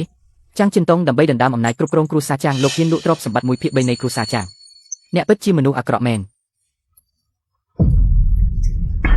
ចាំងចិនណានលោកចិត្តស្លាប់ហើយនៅគិតរឿងអស់នេះធ្វើអីទៀតនេះមិនមែនជារឿងដែលអ្នកត្រូវបារម្ភទេល្អណាស់អ្នកដើម្បីដណ្ដើមអំណាចសហការជាមួយអ្នកក្រៅដើម្បីបំបែកគ្រួសារចាំងតើអ្នកមានមុខទៅជួបដូនតាទេមនុស្សមិនគិតប្រយោជន៍ខ្លួនឯងគឺខុសហើយចាំងចិនណានអ្នកក៏មិនបាច់យករបស់ទាំងនេះមកសង្កត់សង្កិនខ្ញុំដែរខ្ញុំមិនខ្វល់ទេខ្ញុំគ្រាន់តែចង់រីករាយជាមួយអារម្មណ៍នៃការគ្រប់គ្រងអ្វីទាំងអស់ទៅឲ្យបានសុខចុះពេលលោកទៅបាត់ខ្ញុំនឹងមើលថែប្អូនស្រីហើយនឹងសៀវស្វីឲ្យបានល្អចាំងចិនតុងលោកជាមនុស្សអាក្រក់លោកនឹងស្លាប់យ៉ាងវេទនាបើហ៊ានធ្វើហើយគឺមិនស្ដាយក្រោយទេ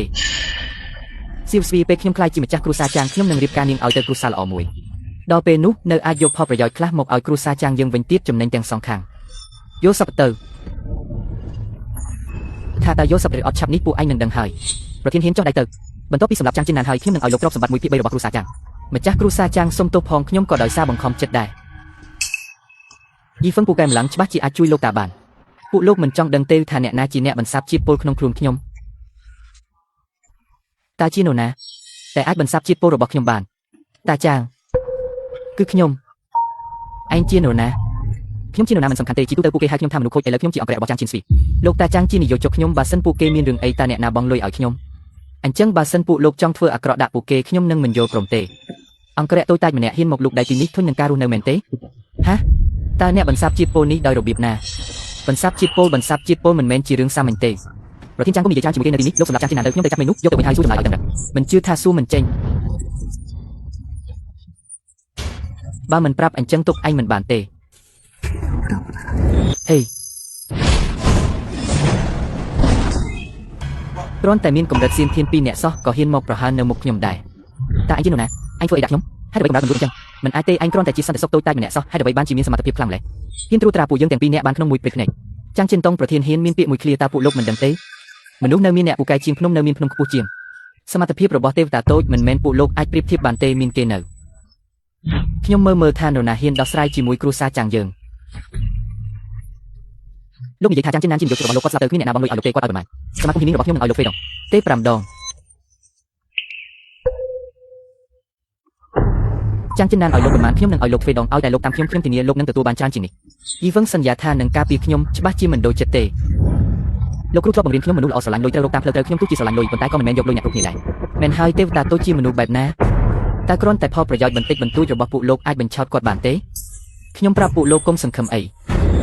មានទេវតាតូចនៅគ្រួសារចាំងរបស់យើងនឹងឈរនៅមិនចាញ់ជារៀងរហូតសមាគមហ៊ីមីងជាកម្លាំងធំជាងគេក្នុងពិភពនៅទីក្រុងយ៉ាងចឹងឲ្យតែលោកចូលរួមជាមួយសមាគមហ៊ីមីងខ្ញុំអាចឲ្យលោកអង្គុយតំណែងអនុប្រធានមិនត្រូវការទេខ្ញុំយល់ព្រមឲ្យលោកទ្រព្យសម្បត្តិពាក់កណ្ដាលរបស់គ្រួសារចាំងមិនត្រូវការទេចុះលោកចាប់អារម្មណ៍អីលោកចូលចិត្តចាំងជាងស៊ីមែនទេឲ្យតែលោកជួយខ្ញុំធ្វើជាម្ចាស់គ្រួសារចាំងខ្ញុំធានាថានឹងបញ្ជូនចាំងជាងស៊ីទៅលើរបស់លោកទេមិនត្រឹមតែចាំងជាងស៊ីទេគ្រប់ស្រីដែលលោកចូលចិត្តខ្ញុំអាចយកមកឲ្យលោកបានទាំងអស់ចាំងចិនតុងលោកមានសិទ្ធិអីមកបញ្ជាខ្ញុំលោកចាត់ទុកខ្ញុំជាអីជាទំនិញមែនទេចាំងចិនណានស្លាប់ទៅខ្ញុំគឺជាម្ចាស់គ្រួសារចាំងខ្ញុំឲ្យនាងធ្វើអីនាងត្រូវតែធ្វើនឹងខ្ញុំប្រាប់លោកឲ្យដឹងលោកតាខ្ញុំមិនស្លាប់ទេយីហ្វឹងក៏មិនជួយលោកដែរលោករឹតតែមិនបានធ្វើជាម្ចាស់គ្រួសារចាំងយកសពទៅលោកប្អូនប្រុសឲ្យតែប្អូនចូលរួមជាមួយសមាគមហ៊ីមីងបងស្រីជារបស់ប្អូនចង់ធ្វើអីក៏បានទាំងអស់យីហ្វឹងមិនចាញ់បោកពួកឯងទេបានហើយពួកលោកកុំសង្ឃឹមអីទេវតាតូចមិនអាចស្ដាប់ពួកលោកទេលោកតាចាំងអ្នកទាំងពីរអ្នកត្រូវខ្ញុំគ្រប់គ្រងហើយអ្វីដែលនៅសល់ពួកលោកចង់ធ្វើអីក៏ធ្វើទៅខ្ញុំមិនចូលរួមទេអរគុណទេវតាតូចអរគុណយីហ្វឹងឈៀនស្វីអញមានន័យថាគ្រោះថ្នាក់ចរាចរណ៍របស់ប៉ាម៉ាអញកាលពីឆ្នាំនោះមិនមែនជាឧបទ្ទវហេតុទេគឺពូថ្មអញលួចបង្កើតឡើងមែនទេគាត់នៅចង់សម្លាប់លោកតាអញទៀតលួចដណ្ដើមសិទ្ធិគ្រប់គ្រងគ្រួសារចាំងមែនហើយខ្ញុំក៏មិននឹកស្មានថាចាំងចិនតុងជាមនុស្សបែបនេះដែរខាត់ខ្ញុំពីមុនធ្លាប់គោរពគាត់ម្លឹងពិតជាមនុស្សអាក្រក់ពាក់មុខតាមែនគ្រួសារអ្នកមាននេះជ្រៅដូចសមុទ្រអញ្ចឹងខ្ញុំស្រាប់តែគិតថាគ្រួសារធម្មតាស្រួលជាងយ៉ាងហោចណាស់ក៏គ្មានការដណ្ដើមអំណាចគ្នាដូចគ្រួសារអ្នកមានដែរសំណាងហើយដែលយីហ្វឹងជួយលោកតាខ្ញុំបន្សាបជាតិពលបើមិនអញ្ចឹងទេខ្លាចតែគ្រួសារចាំងធ្លាក់ក្នុងដៃចាំងចិនតុងបាត់ទៅហើយចំណែកខ្ញុំក៏ត្រូវគេចាត់ទុកជាទំនិញលក់ចោលបាត់ដែរយីហ្វឹងឯងចេះបន្សាបជាតិពលទៀតមែនទេ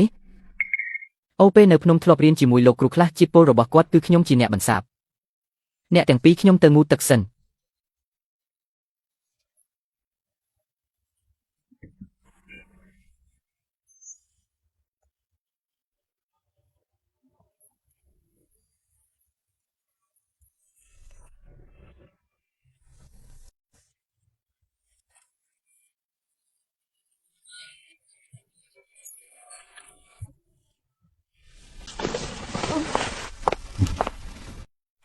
តើលោកពិតជាចេះពេទ្យមែនទេអាចជួយមើលឲ្យខ្ញុំបន្តិចបានទេអ្នកកើតអីមិនស្រួលខ្លួនមែនទេម្សិលមិញពេលដែលយូហេងចង់ប្រើហិង្សាមកលើខ្ញុំបានតោះយ៉ាងខ្លាំងហើយក៏ចៃដន្យឲ្យធ្វើឲ្យក្រិចចង្កេះនឹងក្នុងខ្លួនឯងផ្លូវក៏មានរបួសដែរឥឡូវនេះខ្ញុំមានអារម្មណ៍ថាមិនស្រួលសោះឈឺណាស់ចាំខ្ញុំមើលឲ្យដេកផ្កាប់ទៅចាំខ្ញុំច្របាច់ឲ្យហានេះមិនសូវល្អទេដឹងអូបើអ្នកគិតថាមិនងាយស្រួលទេខ្ញុំក៏អាចផ្សំថ្នាំចិនឲ្យអ្នកដែរក៏អាចជួយឲ្យឈាមរត់ស្រួលបំបត្តិស្នាមជុំបានដែរផឹកកន្លះខែនឹងជាហើយអត់ទេខ្ញុំមិនចង់ផឹកថ្នាំចិនល្វីងបែបនេះទេថែមទាំងត្រូវផឹកកន្លះខែទៀត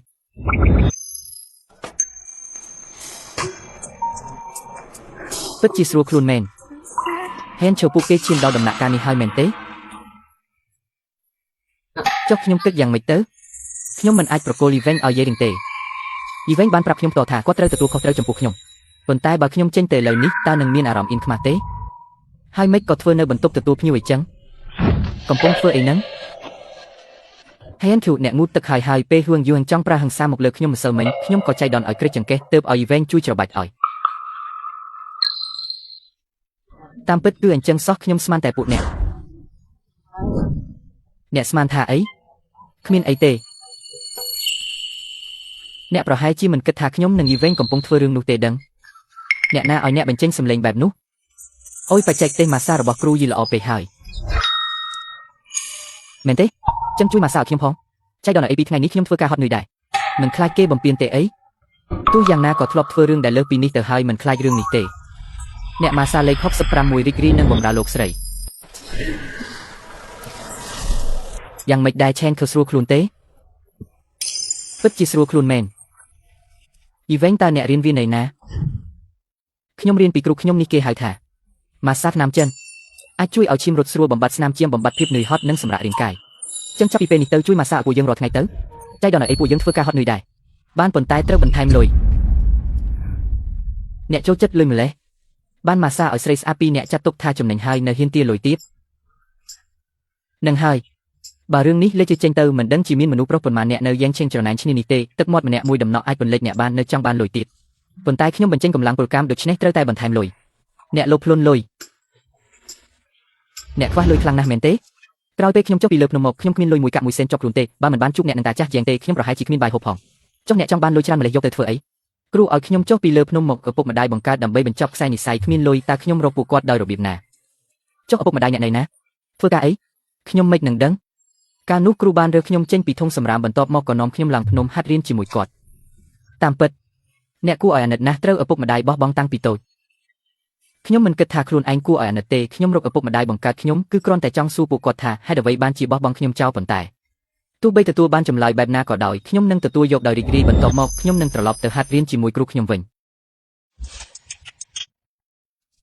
មិនសរសើរមិនបានទេយីវិញអ្នកម៉ាសាពិតជាស្រួលខ្លួនមែនយូរហើយមិនបានសម្រាកបែបនេះអាហាថ្ងៃក្រោយបើអ្នកអស់ផ្លូវដើរទៅបើកហាងម៉ាសាទៅធានាថារកស៊ីមានបានលុយចូលហូរហែឲ្យយីវិញទៅបើកហាងម៉ាសាមែនចុះស្រីនៅយ៉ាងឆេងមិនឈួតអស់ទេអីបើកហាងម៉ាសាដូចជាខ្ជិះខ្ជីទេក៏សល់ពេកទេដឹងឬមួយទុកបំរើឲ្យតែពួកយើងពីរនាក់ទៅវាក៏ត្រូវដែរខ្ញុំរកលុយគឺដើម្បីរកឪពុកម្ដាយបង្កើតខ្ញុំនៅត្រូវត្រឡប់ទៅហាត់រៀនទៀតរកលុយបានច្រើនក៏គ្មានប្រយោជន៍ដែរ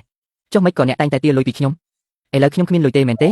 ពេលចុះពីលើភ្នំគ្រូអ្នកមិនបានឲ្យលុយអ្នកទេអីអត់ទេគាត់ថាគាត់ក៏អត់មានដែរចឹងគ្រូអ្នកក៏កំណាញ់ដែរសិស្សចុះពីលើភ្នំមិនឲ្យមួយកាក់សោះអាហា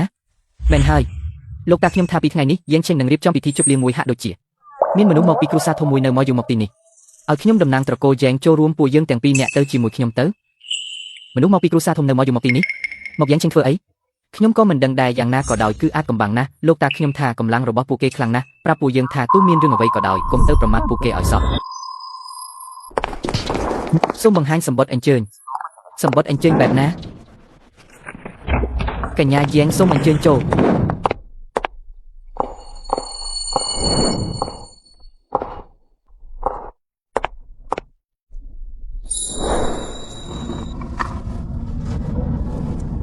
មួយនេះឆ្ងាញ់ណាស់សាក់ភ្លុកទៅ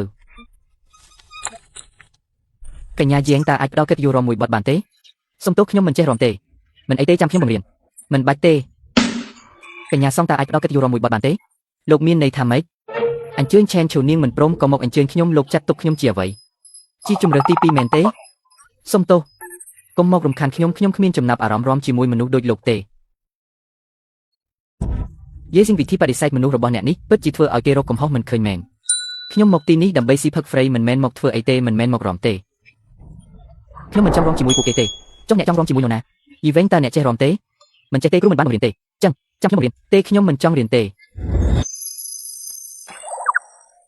ខេនឈប់ខ្ជិលមនុស្សអ្នកបន្តិចមិនប្រកាន់ទេមែនទេមិនក៏សួរខ្ញុំបើចង់រំក៏រំទៅកុំប្រាប់ណាថា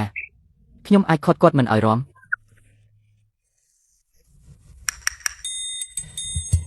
ដំបូងអ្នកត្រូវអញ្ជើញខ្ញុំសិន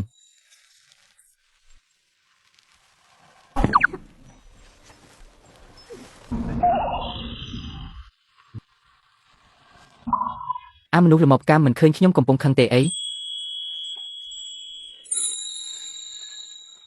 ម្យ៉ាងទៀតយាយរៀងរំមិនល្អដូចខ្ញុំទេមើលជើងនាងទៅហើយអ្នកនៅមិនឲ្យខ្ញុំបង្រៀនទៀត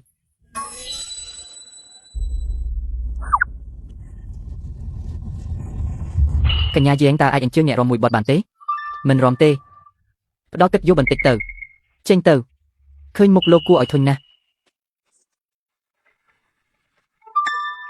នាងជានរណាបានបដិសេធការអញ្ជើញរបស់មនុស្សជាច្រើនហើយ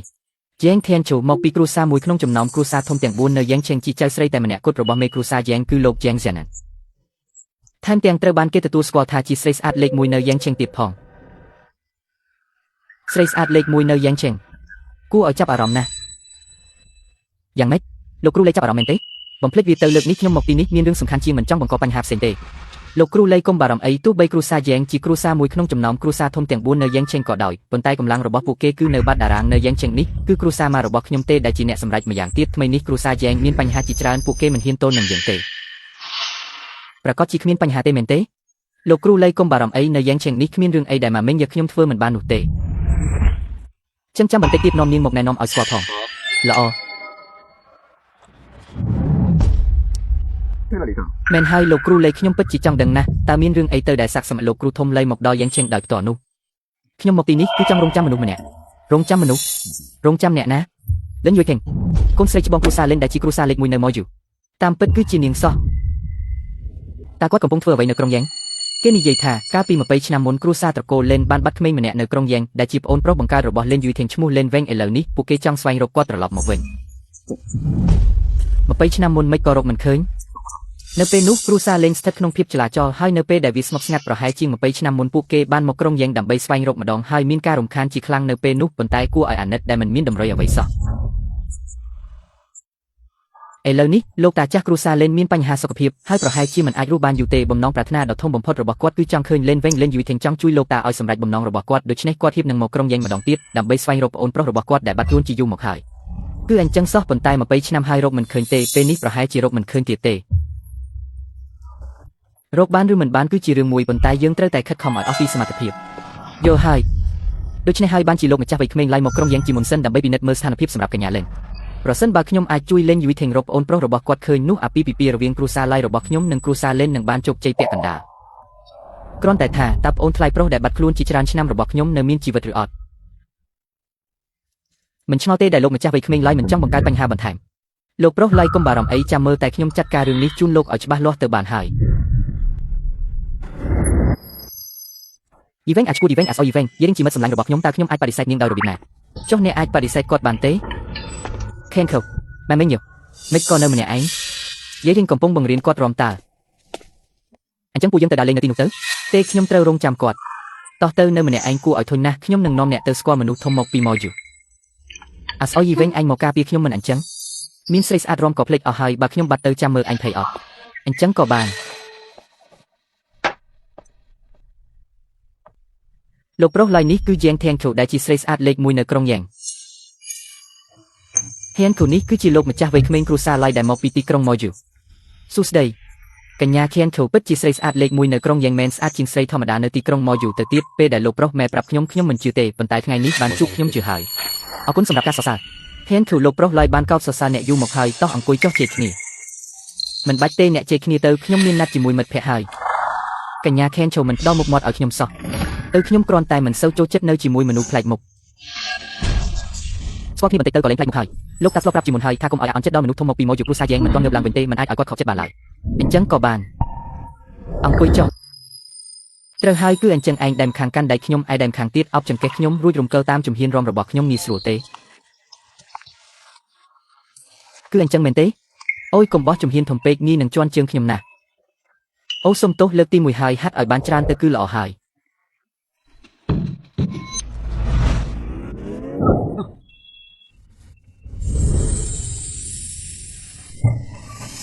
ខេនគូឯណា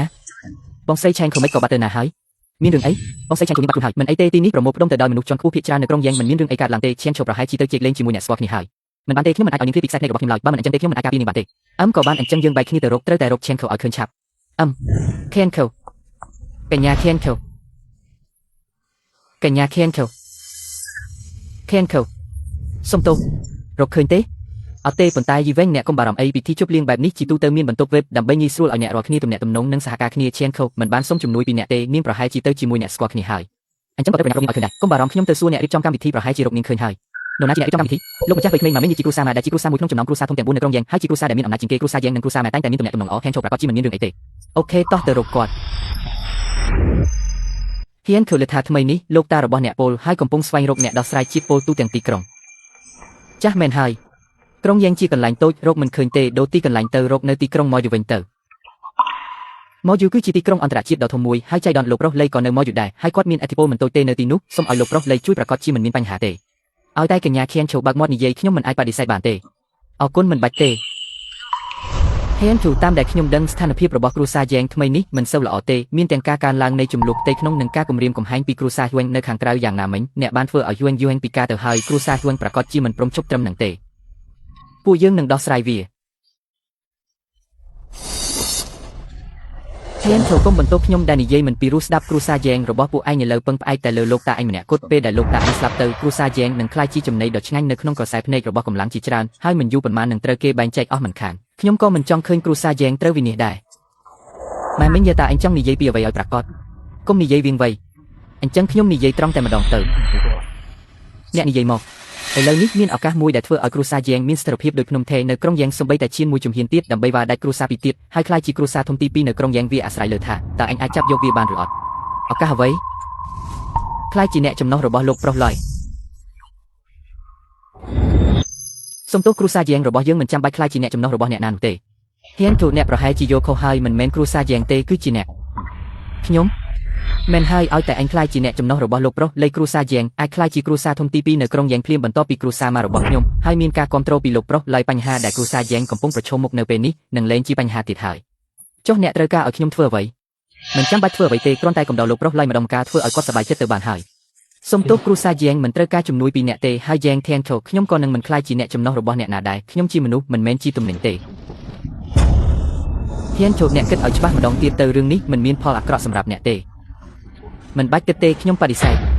គ្រួសារយ៉ាងគឺជាការខិតខំប្រឹងប្រែងអស់មួយជីវិតរបស់លោកតាអ្នកមិនខ្លាចថាដោយសារតែគំនិតខុសឆ្គងរបស់អ្នកធ្វើឲ្យគ្រួសារយ៉ាងត្រូវបំផ្លាញក្នុងមួយប៉ព្រិចភ្នែកទេមិនខ្លាចទេខ្ញុំជឿថាលោកតាមិនបន្ទោសខ្ញុំទេកញ្ញាធានអាចប្រាប់ខ្ញុំពីមូលហេតុបានទេគ្មានមូលហេតុទេខ្ញុំមិនយកខ្លួនប្រាណខ្ញុំទៅធ្វើការដោះដូរទេនេះមិនមែនជាការដោះដូរអីទេតាំងពីខ្ញុំឃើញអ្នកលើកដំបូងខ្ញុំក៏ចូលចិត្តអ្នកបាត់ទៅហើយបែរនៅអញ្ចឹងតើអ្នកនឹងរៀបការជាមួយខ្ញុំទេឃើញទេអ្នកគ្រាន់តែចង់បានរាងកាយខ្ញុំចង់កាន់កាប់ខ្ញុំប៉ុណ្ណោះមិនមែនចូលចិត្តខ្ញុំពិតប្រាកដទេកញ្ញាឈានឈូនិយាយតាមត្រង់ខ្ញុំពិតជាចូលចិត្តអ្នកណាស់គ្រាន់តែខ្ញុំកើតក្នុងគ្រួសារឡើយរឿងរៀបការគ្មានវិធីសម្រេចចិត្តដោយខ្លួនឯងបានទេនេះក៏ជាតម្លៃដែលកូនចៅត្រកូលអភិជនដោយពួកយើងត្រូវបងដែរដោយសារតែជ្រើសរើសទទួលយកនៅសិទ្ធិពិសេសនិងកិត្តិយសរបស់គ្រួសារនោះត្រូវតែគោរពតាមច្បាប់របស់គ្រួសារតាមពិតទៅពេលខ្លះខ្ញុំពិតជាចង់កើតនៅក្នុងគ្រួសារធម្មតាមួយណាស់អញ្ចឹងខ្ញុំអាចមានសេរីភាពក្នុងការជ្រើសរើសស្នេហានិងអាពាហ៍ពិពាហ៍របស់ខ្លួនឯងដោយមិនទទួលរងការរឹតបន្តឹងណាមួយមិនធម្មតាមែនលោកម្ចាស់វ័យក្មេងគ្រួសារឡើយដែលឆ្លងកាត់ស្រីស្អាតរាប់មិនអស់តែមិនជាប់ជំពាក់សម្ដីមួយឃ្លានេះពិតជាមានកម្រិតមែនពូកែខាងបោកប្រាស់ស្រីពិតមែនបើខ្ញុំជាស្រីប្រហែលជាទ្រាំមិនបានលោតចូលអបបាត់ទៅហើយបើអញ្ចឹងមែនចុះហេតុអីលោកប្រុសឡើយត្រូវមកតាមរកខ្ញុំធ្វើអ្វី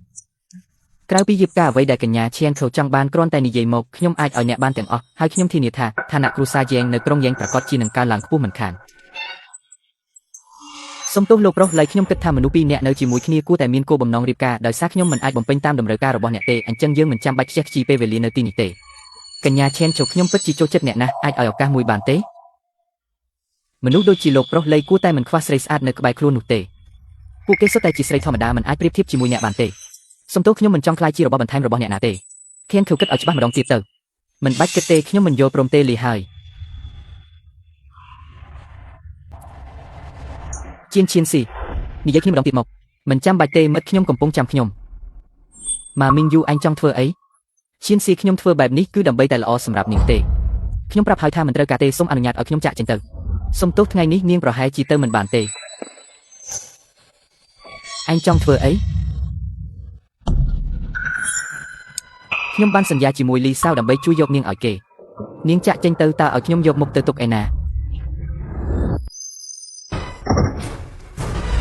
វាមិនឈ្នះទេអីចាំអ្នកការពារខ្ញុំមកដល់សិនឈៀនស៊ីមិនអីទេមែនទេមិនអីទេបើអ្នកទាំងអស់គ្នាមិនអាចមកទេនោះទើបមានបញ្ហានរណាគេនឹងចេញទៅឲ្យឆ្ងាយមិនលឺខ្ញុំនិយាយទៅ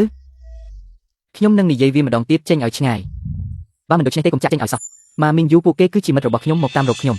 ខុសធ្វើអីថាពួកគេជានរណាមិនមានការអនុញ្ញាតពីខ្ញុំហ៊ានចូលមកគឺត្រូវតែស្លាប់ហើយម៉ាមីងយូអ្នកមានសំណាងហើយឈៀនស៊ីមិនអីទេចុះបើឈៀនស៊ីមានបញ្ហាវិញយ៉ាងម៉េចដែរចំពោះគ្រួសារលំដាប់ទៀតដូចជាគ្រួសារឈៀនគ្រួសារម៉ារបស់ខ្ញុំអាចបំផ្លាញបានយ៉ាងងាយស្រួលលើពីនេះទៅទៀតថ្ងៃនេះលីសាក៏នៅទីនេះដែរប្រសិនបើគាត់មានបញ្ហាថ្ងៃនេះអ្នកទាំងអស់គ្នាមិនអាចចេញទៅក្រៅបានទេក្មេងតូចនៅក្នុងទីក្រុងយ៉ាងអញគឺជាមនុស្សដំបូងគេដែលហ៊ាននិយាយមកកាន់ខ្ញុំបែបនេះអញដឹងទេថាខ្ញុំជានរណាដឹងទេថាលីសាជានរណាសូម្បីតែនិយាយថាយើងមិនអាចចាក់ចេញហាពិតជារឿងកំប្លែងដ៏ធំមួយមែនអ្នកជានរណាក៏មិនអាចផ្លាស់ប្ដូរលទ្ធផលនេះបានទេលីវឡាវបំបាក់អវយវៈរបស់គាត់ហើយបោះគាត់ចេញទៅយល់ព្រមស្ត្រី2នាក់ស្នាក់នៅ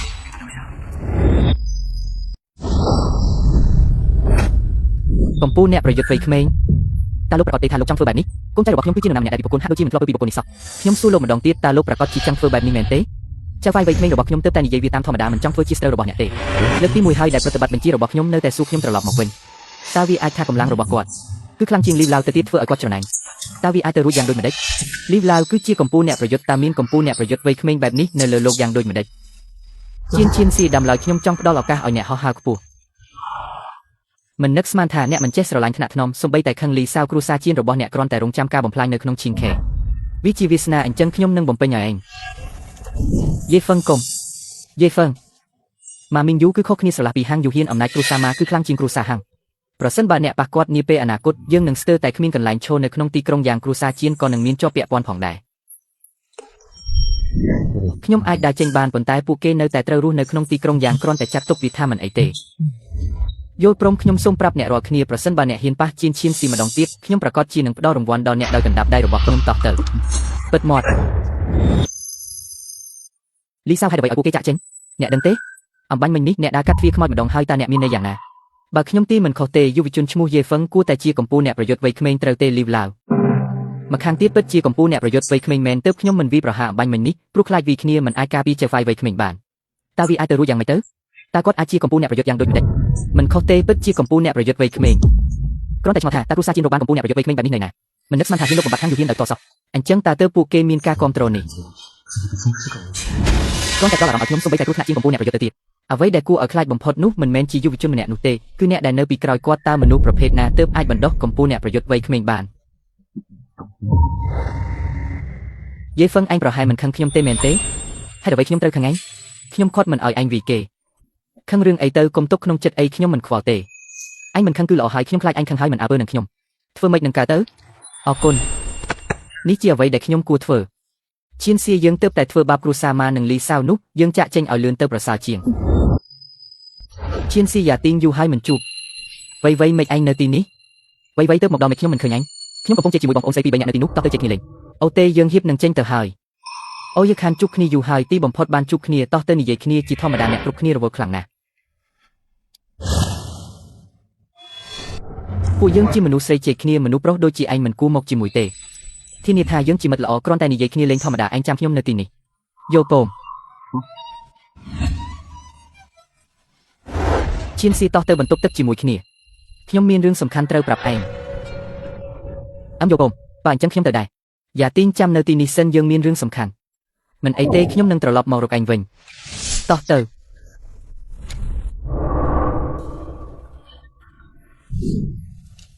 ឈៀនស៊ីមិនទាន់ត្រឡប់មកវិញទេបន្ទាប់ពីយូរមកហើយទេខ្ញុំត្រូវទៅមើលនាងទៅមើលឲ្យលឿន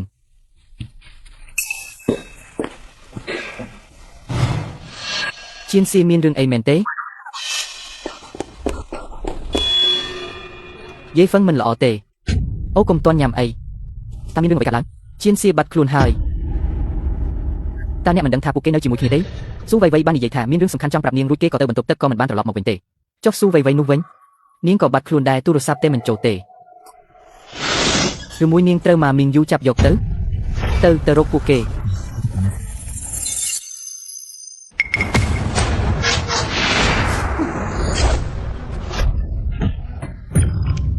រកមើលឲ្យខ្ញុំបញ្ជូនលោកម្ចាស់វ័យក្មេងមកតើខ្ញុំធ្លាប់ប្រាប់អ្នកទេថាខ្ញុំប្រកាសជានឹងផ្ដល់រង្វាន់ដល់អ្នកឲ្យកណ្ដាប់ដៃរបស់ខ្ញុំចុះចំណែកជៀនស៊ីវិញអ្នកមិនបាននាំនាងទៅឆ្ងាយទេយើងមិនទាន់បានឃើញនាងផងឈៀនស៊ីទៅស៊ូវៃនាំយកទៅបាត់ហើយពេលនេះមិនដឹងថានាងទៅណាទេតែពិតជាមិនមែនជាស្នាដៃរបស់អ្នកទេអ្នកទាំងអស់គ្នាចេញទៅយើងទើបតែស្នាក់នៅទីនេះមិនបានចេញទៅណាទេនោះពិតជាមិនមែនពួកយើងទេអ្នកទាំងអស់គ្នាស៊ើបអង្កេតឲ្យខ្ញុំឥឡូវនេះប្រញាប់ទៅរកឈៀនស៊ីឲ្យខ្ញុំបើរកនាងមិនឃើញគ្មានអ្នកណាអាចចេញពីទីនេះទាំងរស់បានទេ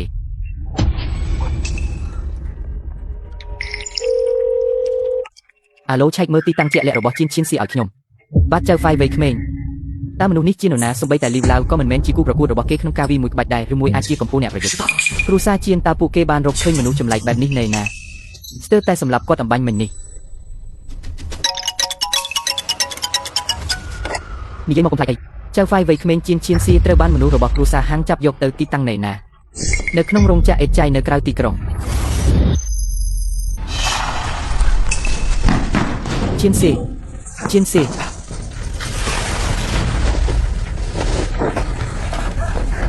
យេហ្វឹងនេះជាអន្ទាក់ដែលពួកគេដាក់សម្រាប់ឯងយ៉ាងច្បាស់ឯងគួរតែប្រញាប់ចេញទៅ ទោះបីជាអន្ទាក់ក៏ដោយក៏ខ្ញុំនៅតែមកសង្គ្រោះឯងមិនអីទេមែនទេខ្ញុំមិនអីទេឯងប្រញាប់ចេញទៅឯងពិតជាល្ងងមែនដឹងថាជាអន្ទាក់ហើយនៅតែមកខ្ញុំជាជើហ្វាយនីរបស់ឯងតើវាស័ក្តិសមឲ្យឯងធ្វើបែបនេះទេក្រៅពីទំនាក់ទំនងថៅកែយើងក៏ជាមិត្តល្អនឹងគ្នាដែរលើពីនេះទៅទៀតខ្ញុំនឹងមិនស្លាប់ទេពិតជាមិត្តមែនទេ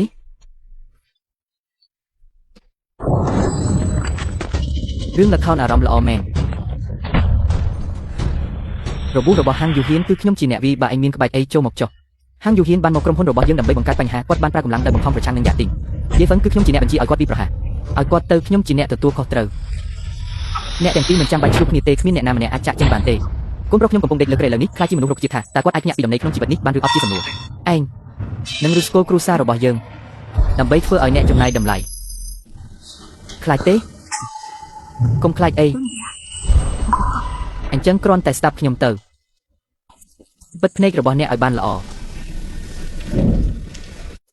ហើយអ្វីបានជាខ្ញុំមានអារម្មណ៍ស្ងប់ក្នុងចិត្តពេលដេកក្នុងរង្វង់ដៃរបស់យីវែងទាំងដែលវាជាស្ថានភាពដ៏គ្រោះថ្នាក់ខ្ញុំជឿថាយីវែងអាចនាំខ្ញុំចេញទៅដោយសុវត្ថិភាព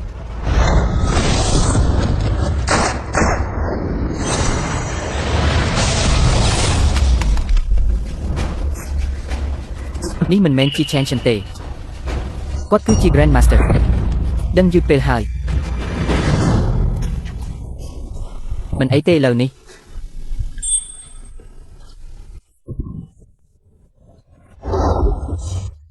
យីខេងយីវែងខ្ញុំមិនអាចប្រគល់ឲ្យអ្នកបានទេអ្នកតើអ្នកមិនតែងតែមិនចូលចិត្តយីវែងទេ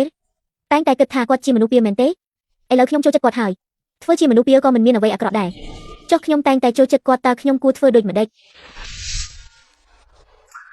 សាមញ្ញមិត្តសម្លាញ់គឺមិត្តសម្លាញ់ប្តីមិនអាចប្រគល់ឲ្យបានទេយើងប្រកួតប្រជែងដោយយុត្តិធម៌ចូលព្រមលេយ៉នវិញកំពុងទូរស័ព្ទមក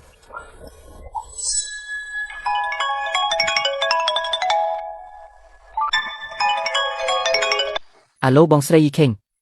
លេយ៉នវិញតើអ្នកមកយ៉ាងឈឹងធ្វើអ្វីតើខ្ញុំមិនមកដើម្បីជួយអ្នកស្វែងរកព័ត៌មានទេមិនចាំបាច់ទេត្រឡប់ទៅមកជាភ្លាមបងស្រីខ្ញុំពិបាកនឹងបានចេញមកណាស់តើខ្ញុំអាចចាំរហូតដល់អ្នកមកដល់សិនត្រឡប់ទៅវិញបានទេមិនបានទេរឿងរបស់ខ្ញុំមិនចាំបាច់ឲ្យអ្នកបារម្ភទេឥឡូវនេះភ្លាមត្រឡប់មកវិញភ្លាមណែបងស្រីយីខេងខ្ញុំបានរកឃើញរឿងដ៏គួរឲ្យចាប់អារម្មណ៍មួយនៅយ៉ាងឆេងមានរឿងអ្វីមានយុវជន Grand Master ម្នាក់សូម្បីតែលោកតាលីវក៏មិនមែនជាគូប្រជែងរបស់គាត់ដែរពិតមែនឬពិតជាប្រកបណាស់តើខ្ញុំហ៊ានកុហកអ្នកយ៉ាងដូចម្ដេចចាំខ្ញុំសិនយោពោអូនប្រុសខ្ញុំមកទីនេះដើម្បីរកអ្នក